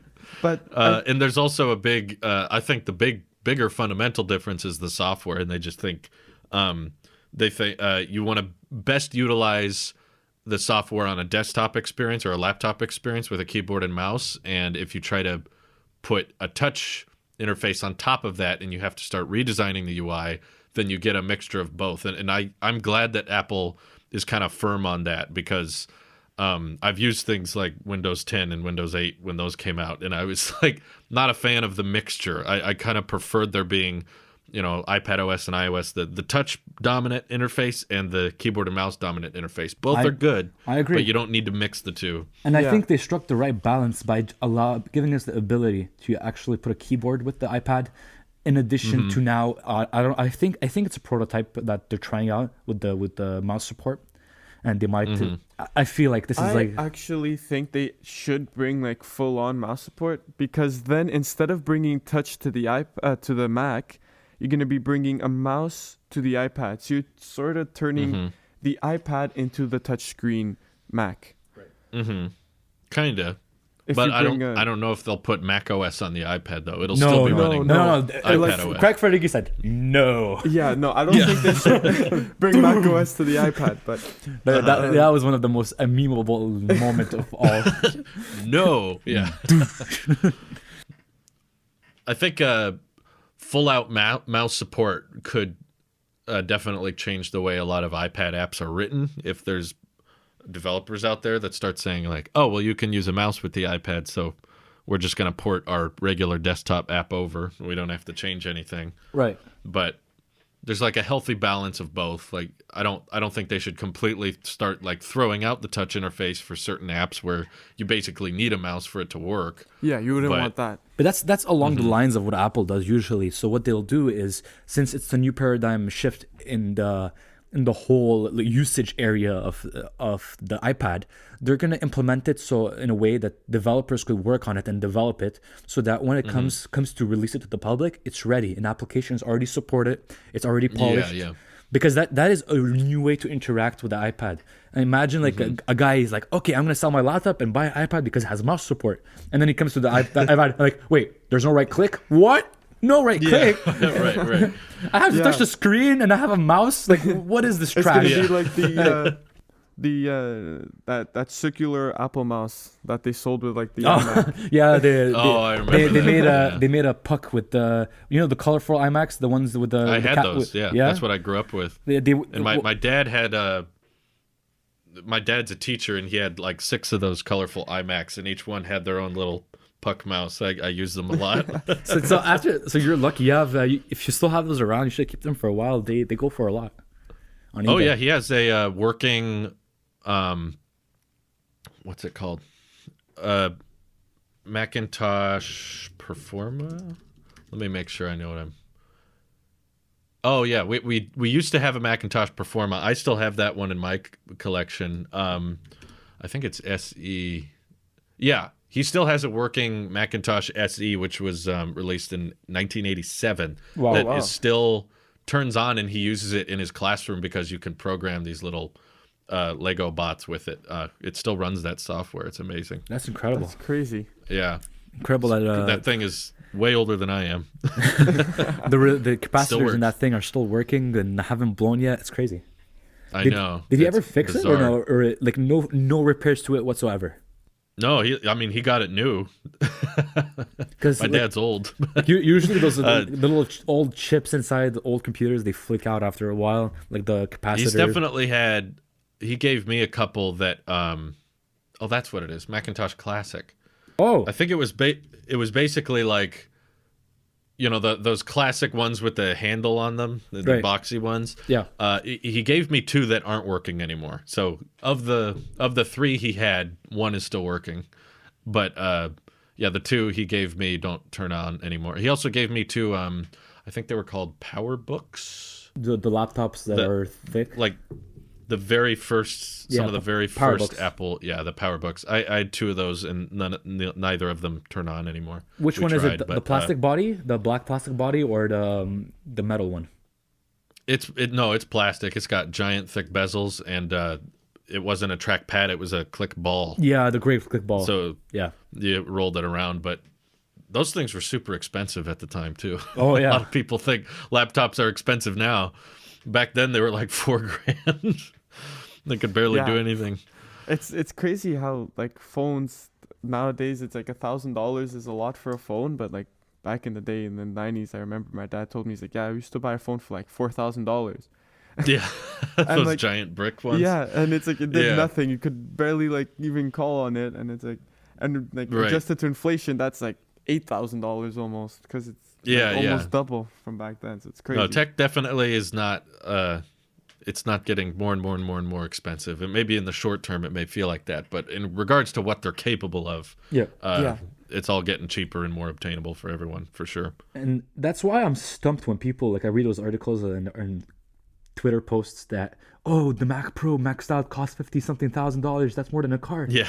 Yeah, but did you see what Dell and HP and Lenovo's equivalent cost? I spec'd the same thing and tried to find like that's even without the screen, because the screen is the biggest deal breaker. Right. And so the computer itself will cost maybe twice as much.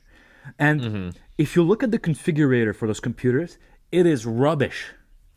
Yeah. Oh, yeah. So the way it is laid out in the Apple Store is like you have a few options, and then what you can add to it. On these websites, you have to select the motherboard you want. So you have, okay, I want 5 PCIe slots, but then you cannot. If you want to add this component, you have to use that other motherboard. But then this feature is not supported, so you have to. It's a mess. And for like Apple gives you what, 5 options for processors. So you have the 10 core, I guess. I'll pull it up. 10, 12, 14, 18, 16, 20, 24. Something along those lines. There's a 28, yeah. All right, so like 8 options? No, 6 options. No, there were 5. You're right. 5. You got it. 5, okay. So they gave you 5 options. I went on Dell's website. Like, they had like 70 options.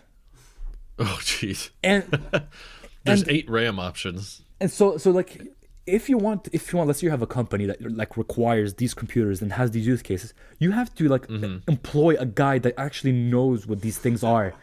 Right. Well, that's the thing though. Like, I think if you're spending $50,000 on a computer, you probably know about all these things anyway. Like, I'd be surprised if you didn't know about the motherboard type and the 70 different options, and you were still like, yeah, but I want a $50,000 PC. You know?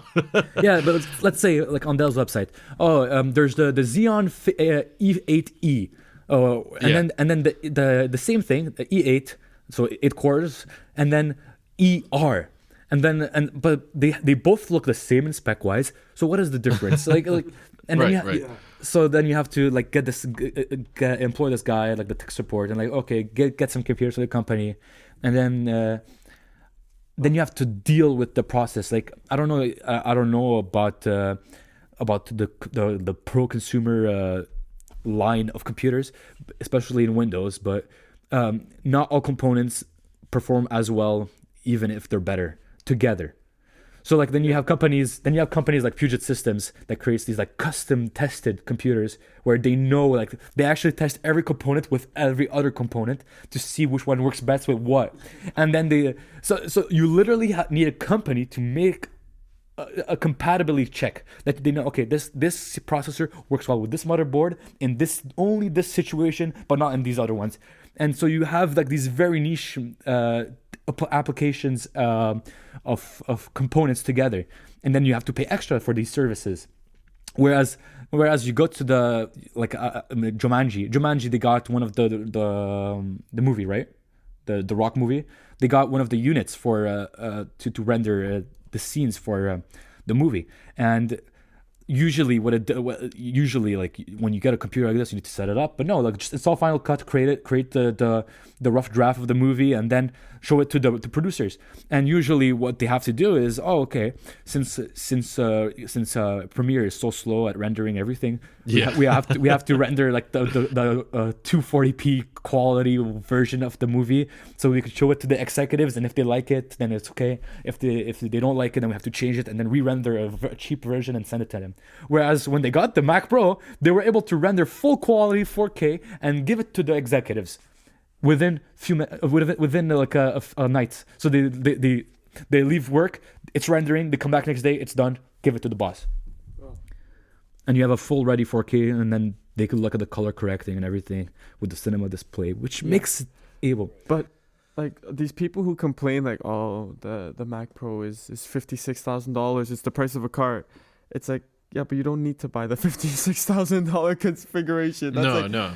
It's like you could. There's a very specific market for that demographic. Like, I was more annoyed that they went with such a high demographic when I felt like the last Mac Pro was not aimed at that. In my opinion, the cheese grater Mac Pro is more of a new category they weren't previously present in. Whereas the previous Mac Pro, whether it was the last cheese grater or the trash can, that was more targeted at a fairly more common, wider demographic. you know, where it's like back then a maxed out trash can Mac Pro was like $6,000, and that used to be a lot. That felt like a lot, but now that's like nothing, because we're used to, that's what the new one starts at.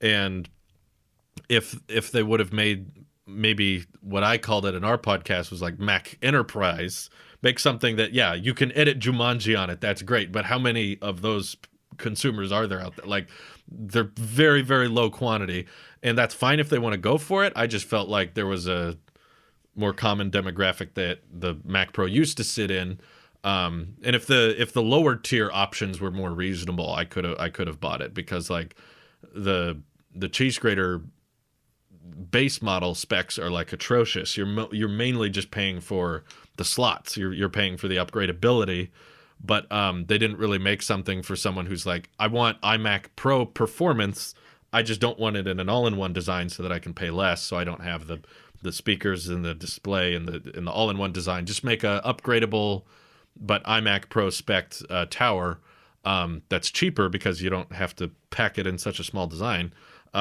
That's what I would have liked to see, but who knows? They might still come around on that. I don't know. I agree. I believe that they should have made the base model a bit more affordable. I find it. What does it start at? $6,000, something like that. Like, for that's 256 gigs of storage. Yeah, and it's a like pretty lame GPU as well. It's not a great GPU, and there's no display either, and like, so I mean, yeah, I find it's expensive for the base model. So they really targeted like really pro people, like people who are use like a lot of threads and stuff like that. The highest pro there is, you know. Yeah, exactly. The proest of the pros. The pros, they should have called the Mac Pro. That's why they ask you when you're checking out the Mac Pro, like, do you want it in a server rack configuration? Because you're going to buy 50 of these things. Yeah. Start a whole giant server worth. I'm like, are those people ordering, 50 Mac Pros? Are they doing it on the Apple Store app on their phone, or is this like a giant business that's making like a in an Uber, like riding around? They're like, oh, let me get 50 of those, 20 check of my these. emails, order 20 Mac Pros. There we go. I'll upgrade the RAM on my own. So let's go on OWC, order 700 sticks of RAM. Yeah, right. Yeah, right. It's a demographic that is. I'm happy for that demographic, but it's not the same one as the last Mac Pro. Overkill. Yeah. That's what the X Mac was supposed to be. About 10 years ago, like 2005, there was this rumor for the X Mac, which was supposed to be like this gamer style PC-ish Mac, or like a Mac Mini Pro, where you could actually put a full-size GPU in it and an actual like high-powered processor. That's like a gaming processor that's high clock speed, but nothing like for pros, just like a high-powered desktop that you could actually swap the graphics card and the processor and the RAM. Yeah. And no extra PCI slots, just the one for the graphics card.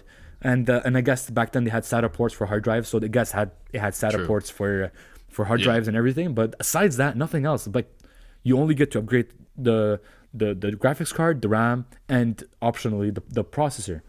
But then it remains to be seen if how they're gonna evolve with the Mac Pro right now. Are they gonna opt for a method where you buy the next one, or can you just bring it in the store and then the guy, the genius, will send it to the warehouse and they'll do the upgrade kit for you, or you could buy upgrade kit and do it at your own peril? Can you perform on your own? Let's say a processor swap, like you buy the kit. You do it on your own since you're a pro. Like you sign a waiver saying like, if I damage my device, it's not my fault. It's not Apple's fault. It's my fault entirely. I assume responsibility. No. And then if like in 10 years they do that, are they gonna let's say with higher clock and higher power processors provide you with a higher output power supply, like a new power supply module that you could replace on your own? Because as far as I see from Quinn Nelson's video, everything is removable. Like, there's no glue whatsoever. There's only one cable. Yeah. Everything is like like pins that contact each other. Yeah, contact pins.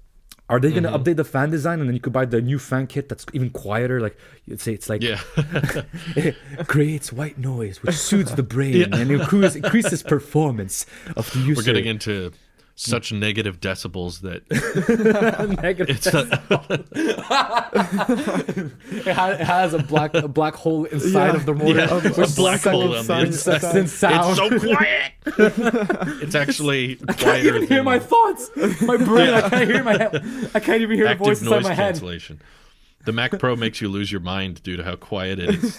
They'll sell it to the what's it called, the insane asylums, because it quiets the voices in your head. It's gonna suck in your soul. Right. Yeah. Quinn was saying though, like, it is bizarre that those extreme high end PCs that Dell makes that you were talking about, like the tech support you get on those are like extremely high end, like guys in white gloves that are, articulately take the whole thing apart and are very intricate and everything. And if this giant Mac Pro $50,000 machine has to go to the same Genius bar as the teenager who dropped her iPhone and cracked the glass, like he says, they need very different customer support for that product line, and not just take it to an Apple store. But any pro repair, they don't do it in store anymore. They don't do any pro repairs in stores now. I think it was one of the mistakes that Angela did, and that's why she probably left. Yeah, is to put everything in a store, which made it super inefficient. For Apple's perspective, it was costing them so much to have, because they used to ship everyone to Cupertino to get them trained, right? So all those geniuses and those technicians, they go to Cupertino for a week, get the training, the certification, then they pass the exam, and they go back to their respective place, the store, and then they perform the thing there. Well, then Apple's like, wait, that's stupid. We could just put like warehouses where we have like these people, they only do this stuff, and it would cost us less with the price of shipping nowadays. Like, for whatever, you have a truck, you pack all the Macs inside that don't need repair, you bring it to that warehouse, you repair them all and send them back within a week or whatever time it is, and it'll cost us less, be cheaper, and the repairs will be better, because those people are specifically trained, like actual engineers, like full on engineers, electrical engineers, and so they could have specialized people in like electrical engineer, mechanical engineer that are fixing these things. They look at everything, verify anything, and they have technicians under them. That way you get a better like output of like quality, although it is slower.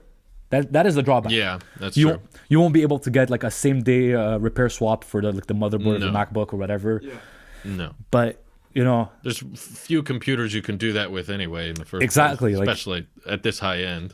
And looking at that, like, since Apple changed their way of repairing MacBooks, their customer satisfaction did not decrease, it actually increased. So people don't really care. Like, let's say you're a pro and you actually need a computer, they'll give you a loaner. So that's the nice thing. Yeah, it's like the AirPods. Like, you want to try AirPods, but you don't want to buy it and return it again because you don't believe in credit cards. Well, we have like these dirty versions that like people use, but we sanitize them with Purell. You could use it at your own risk and get like Ebola or something. Go try them on if you want. Yeah, at your own risk. I tried it in the first stages, so I got a brand new one. They opened the actual box, and when I tried it, I'm like, oh, this is nice, and I bought one. But cool. But like, you can't really do that in-store experience with like Dell. Like, okay, I'll go to Dell store. Oh, what Dell store? What Dell store? Yeah. Oh, it's not really a thing. Yeah. So they'll probably refer you to some local repair shop, and they can't really give you a device that performs equally or as well as a loaner, so you could get your work done, right? And since everything syncs to the cloud, mostly, you don't really lose performance or efficiency when you work that way and you fix your stuff, because everything is there. It's already backed up. You just you restore the backup if you don't have 500 terabytes of stuff. Yeah. Assuming you don't have 5, and then you can continue your work as is. You format it, give it back, and then you have your device back. So if you do, hopefully you have a server anyway that you just plug into. Keep all that locally. iPhoto inventory 700 terabytes. Yeah, it's just iPhone. Linus Tech Tips putting all their videos rendered on iPhotos. Oh gosh, yeah. I don't get that. Like, I don't understand why they keep all the raw stuff. Like, I'd like to see how much they make benefit of it versus the cost it costs to run those servers and maintain them. I'd like to Yeah. see. yeah. I want to actually see Linus do. I think he just does it because it gives him a reason to do videos. Those are probably one of his True. most interesting They get videos. content out of it. Yeah, So like They they get pay, content as well. out of their they pay stories. themselves basically Yeah. in the long run. Yeah. But aside that, it's Yeah. overkill and it's over. Like even what's his face, Austin Evans. He had one of those story units made by Linus, and then he's like, "No, I'm not doing this. It's like this is stupid." It's, you have to put it in the closet because it's too loud. Whereas you could get a pre-made unit by this actual company and it adds you this feature that you could work like Google Docs for Final Cut. I think MKBHD uses that too. It's like this jellyfish thing. So you could yeah. So it's like teamwork. It's very expensive, but it's very intuitive. Yeah. There you go. And it's expandable. So like now with the higher capacity drives, I think Toshiba just released like a 20 terabyte hard drive. That's crazy. That's crazy. That's massive. 20 terabyte. Yeah. So I'm like, okay. Wow. So you could keep expanding those systems as much as you want. And yeah, but honestly, with advances like the ARM computer and everything, True. That's coming up. It will hopefully. We will have to wait to be seen. Like, is the Mac Pro going to appeal to the same crowd of people?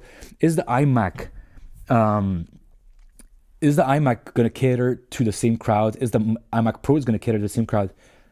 Because the Mac Pro came out as a flop, disappointment. Then Apple, out of desperation, they started developing the iMac Pro like as soon as they saw it flopping, and it took them a few years, but they got it out finally. And then the people that were disappointed with the Mac Pro either switched to Windows or bought an iMac Pro, right? Yeah. Or kept buying the newest, shiniest, fastest iMac prior to the iMac Pro. So people like I feel like people that need these computers to be powerful, really like let's say the powerful in the sense of upgradability and like pro components, are over evaluating their needs. And there's this podcast called the Space Javelin Podcast. It's run by the guys, some of the guys that work at what is it called? Apple Insider. I think so. Apple Insider. One of the editors. These two guys used to be Apple repair technicians in the time of the G5 before the Intel transition. So they had a cheese grater prior to the Intel transition. Okay. And back then they used to have the switch that used to send information to Apple as soon as you open the door and change the components. Oh, really? And so like as soon as you open the door, like for the Mac Pro, it would send a message to Apple like, okay, this door has been opened. And the technician could see there's a visible sign inside somehow. I'm not sure what it is. But the technician could see that, yes, this Mac Pro has been opened and tampered with, or might have been tampered with. And what they realized is not as many people as Apple thought would have opened the Mac Pro. Oh, really? Most people just left it. So that's funny. So all these people like, I'm gonna buy this thing, upgrade it, stuff it with RAM. No, not really. Not really. Yeah, there wasn't much evidence of that. Everyone just kind of plugged it in and started using it. Yeah, Left it like that. Yeah, they just left it as is, and then by the time it became slow, because it is a powerful computer, they just bought a new one. It paid for itself and double, like 10 years. This guy from the ATP podcast was running a Mac Pro 5.1, the last one, for 10 years, and now he just bought the new one, and he's gonna keep it for another 10 years. I bet. Yeah. I'm kind of the same way. I don't care terribly much about upgradability because, like, for one, I don't like having a big tower. I used a PC for a few years that was like that, and I just prefer the simplicity of having an all-in-one because it's all in one piece. And my preferred method for the past decade, I guess, or so, is like you just buy an all-in-one with a little bit more power than you think you need, so that it's future-proof. Right. Use it for many years, and then wait until you're ready for a new all-in-one. And that can, like, the very first all-in-one I ever bought still works to this day. I mean, I got a new one because my needs changed as I upgraded cameras and audio and stuff. But for the most part, like, from a functional standpoint, it was still working. It was still operational. It didn't, like, die out. But now I'm kind of looking at buying Macs more of like, have my needs changed, because if you're Marquez Brownlee and you're filming everything at 8K or whatever, raw on red footage, it's like, yeah, okay, a $40,000 Mac, sure, why not?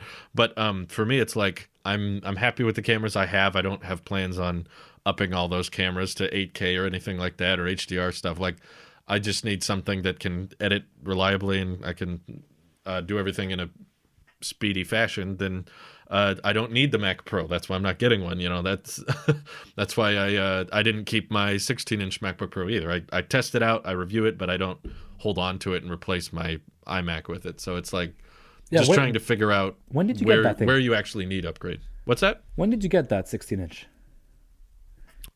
Pretty much ordered it the day they announced it, because I just figured I should cover it on my channel, because I've pretty much covered every laptop they've unveiled in the MacBook Pro department, unless it's just a spec boost. Because I remember on the podcast you being worried about the return period and everything. And if you bought it, I think after the 15th of November, you actually had access to the extended return period thing. Which gives I don't remember when I think it was before that, because when you issue a refund on the product, they tell you when you have to send it back by, and it did tell me. It gave me a date, so okay, I see. Okay. So I'm not sure when it was, but they did tell me it was like the standard 2-week window. But yeah, it worked out. Yeah, back to your point about the Mac Pro. Yeah, I totally agree with you. Like, I'm working perfectly on a 15-inch MacBook Pro, the Retina version prior to the update, but the one with the Force Touch trackpad, the first one with the Force Touch. So that Gotcha. was, and like I use it. I still have 12 hours of battery life on it. My storage isn't. I could upgrade my storage. I don't have need to. I have a bit of water damage on it, but it still works perfectly. Like, the trackpad doesn't click as much as it used to. But that's pretty much it. Like, in the grand scheme of things, like, people, like YouTubers, overblow the perception of the need of the newest and shiniest. And like, not to insult you, of course, but like sometimes like, oh, you need this technology because it will help you to achieve so much more. Yeah, but how much more in relation to the prior one, right? Right. Tools don't have much to do with the end product. I mean, they have a little bit to do with, but it's ultimately how you use your tools more than it is what the tools are. Because now I'm running this 15-inch. I'm editing Logic 5 streams of like high bitrate content. I do minor, I don't know, iMovie stuff, like just for fun, not really in depth. It works fine.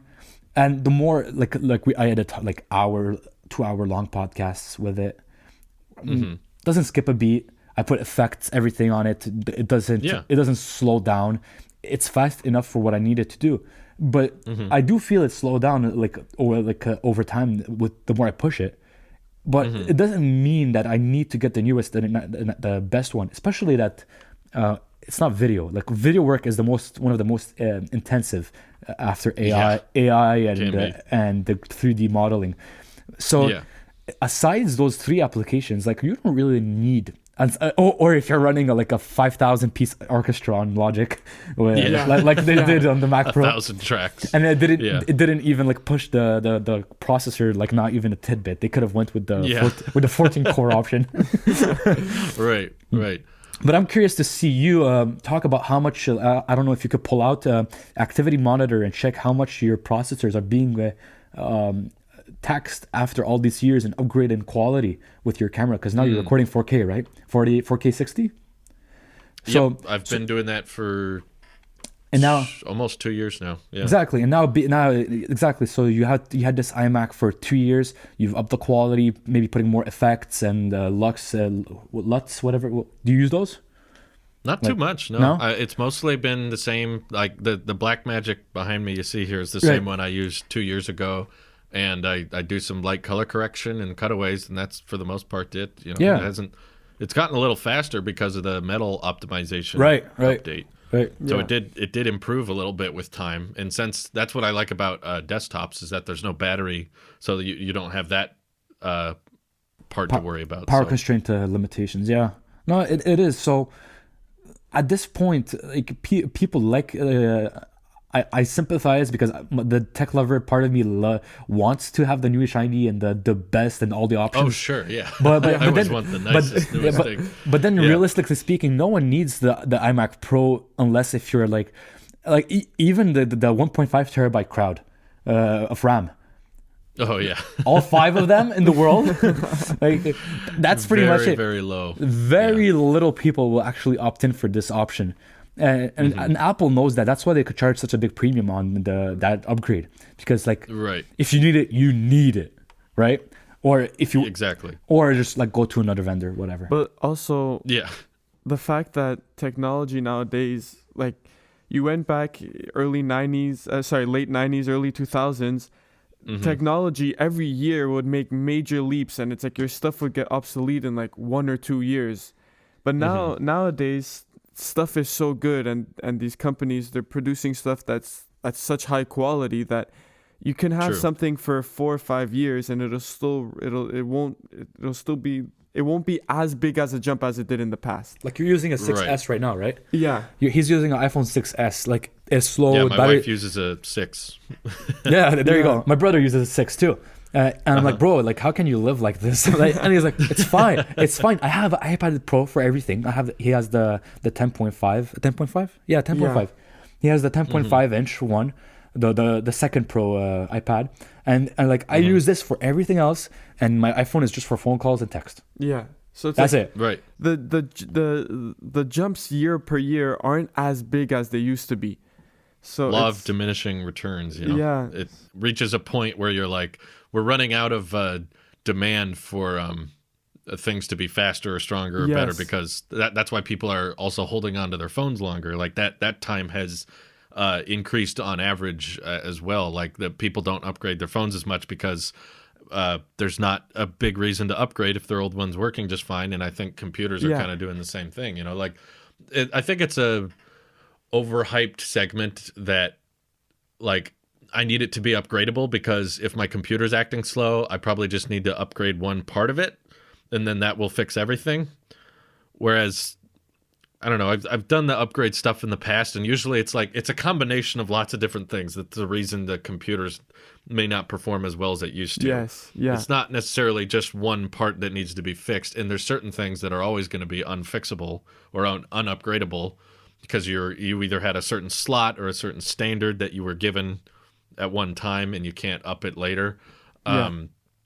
So there's only so much upgradability can actually give flexibility wise, to the point that I don't have a desire to, you know, some people like that, but I don't need to open up my computer. I just want it to work. I don't need to tinker with it. Right.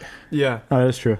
But and then you can reach a point where you're changing out so many parts that's like just you might as well buy a new computer. Yeah, how much have you spent thus far at this point? So it's like if you're swapping out CPU and GPU, like if you're really going that route, then at that point just buy a new computer in whole. Or with the Mac Pro's position, it's like, okay, $6,000, that's $1,000 more than the iMac Pro, and it doesn't even come with the display or the speakers or whatnot, and it's a 256 gig SSD, which is tiny. And people are like, well, no, it's okay because you can plug it into a server, or you can add more storage. I'm like, or you could save money and just already have it. You know, like you can. I don't need upgradability if I just go overkill at the get-go, which is what I would rather do, because then there's less tinkering and ordering and messing with on my part. Unless if you already have that stuff, like a network attached storage, or like a like if you already have that stuff, or you're like you're the type of person to have like the Samsung T5s, like a stack of them.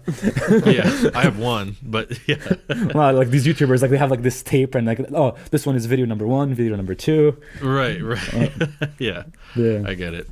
But besides that, I'm more the buy one machine and have it work fine for years at a time. That's the way I see it. Yeah. And then again, cloud optimization, especially with iCloud, like my whole desktop is always synced to the cloud. If I don't have my computer with me, I have everything with me. My pictures are always synced to the cloud. I don't have to have all my pictures, all like 20,000 of them in my drive. Just optimize storage, put them in the cloud. It has proven reliable so far. I've never lost a picture as far as I could tell. No, I haven't either. And I do double backups. I do iCloud photos, and I also have Google Photos. So even if one failed, I would have So I do similarly, but with a physical drive. I just do time machine. So I have this like external C drive, and just back up all that stuff on there.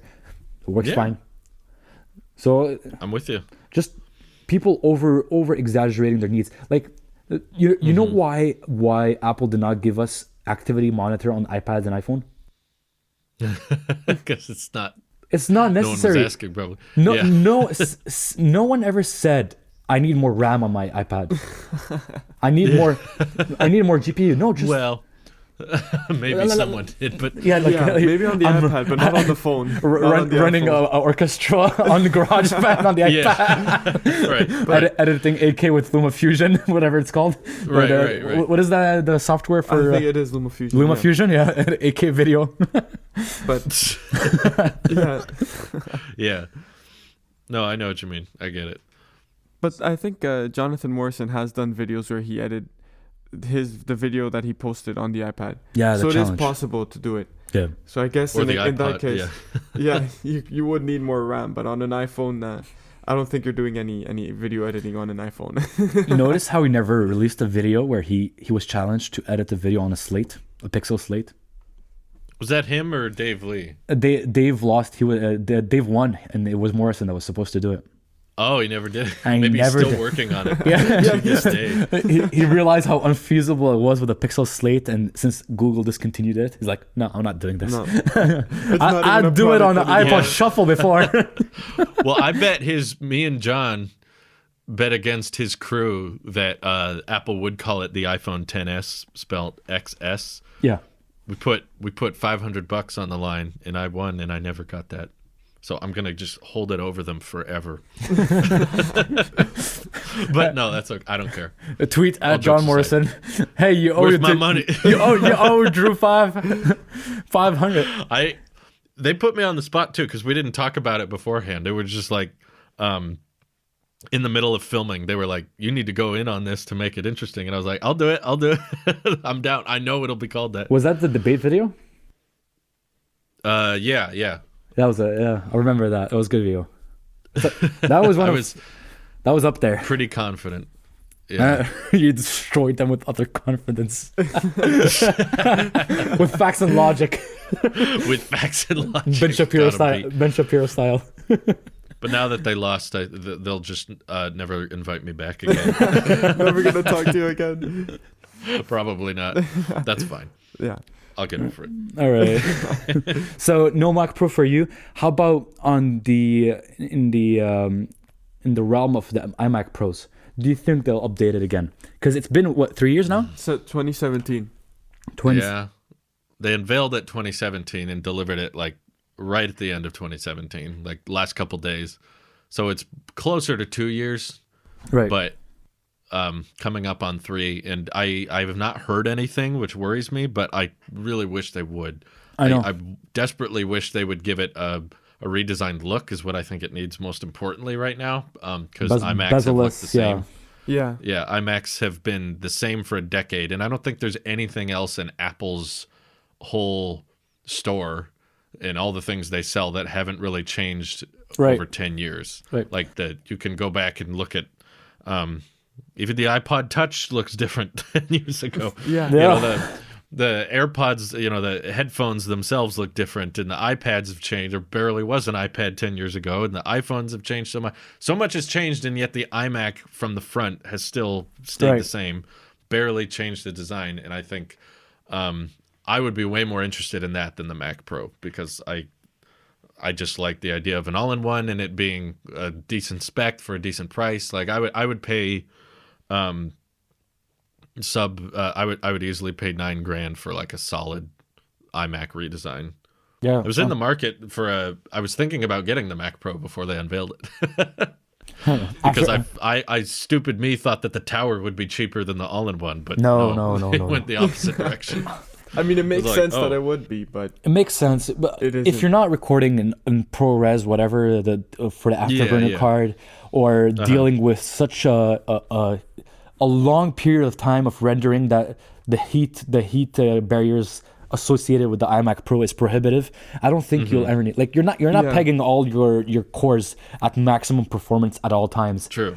For an extended period of time that you need such an extensive cooling solution and that stays quiet, right? But it's almost as if they built the computer for video editors and people that are working with video. Pretty much. And that everything else, it's just benefits from the power, but it's built for video. Well, that's the reason why they still sell the iPod Touch, because like Walt Disney uses iPod Touches still. All retail stores, like especially like I don't know if you noticed in Carrefour Laval, let's say you go in a shoe store and you're like, okay, I want this shoe, and it's like, okay, let me check on the iPod Touch. They check, okay, we have it. They go in the back store. I see. So like all retail uses those iPods.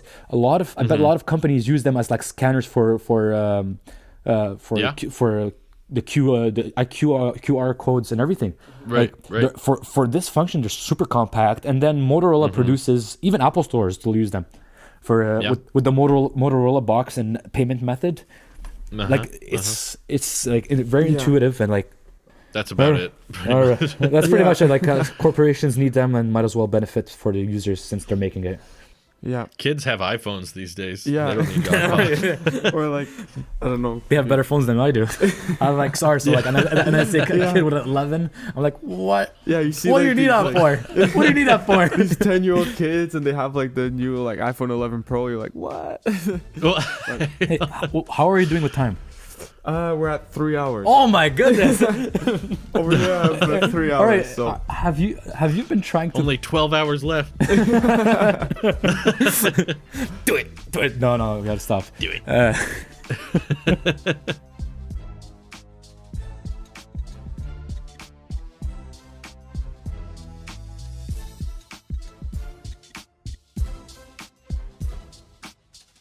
We can wrap it up. Wrap up and just talk.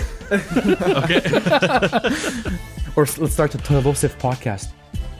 Yeah, we gotta start that next week. Like, okay, Nick and Randy weren't here, so we have Michael and Daniel to replace them. This is pretty much the same time we record the Tailosive Tech podcast, so this has been my substitute episode. Right. Yeah. Man, it's already 12. yeah. Great. All right. Yeah. I can wrap up. Thank you for coming on the show. Right. We really appreciate it. Absolutely. No problem. Thank you for listening, everyone. It was a great episode, and we ask you to like, share, and subscribe if you're not already doing so. You can follow us on our social media: Facebook, Twitter, Instagram. On Facebook, you can find us sharing new curated news feeds. Twitter, we're not that much active, but you can message us if you have requests or any questions. And on Twitter, we share memes about Apple. So you can find us on all these platforms. Thank you for supporting us, and thank you. Bye-bye. Bye. Thanks for listening, everyone. And thank you for having me. Appreciate it.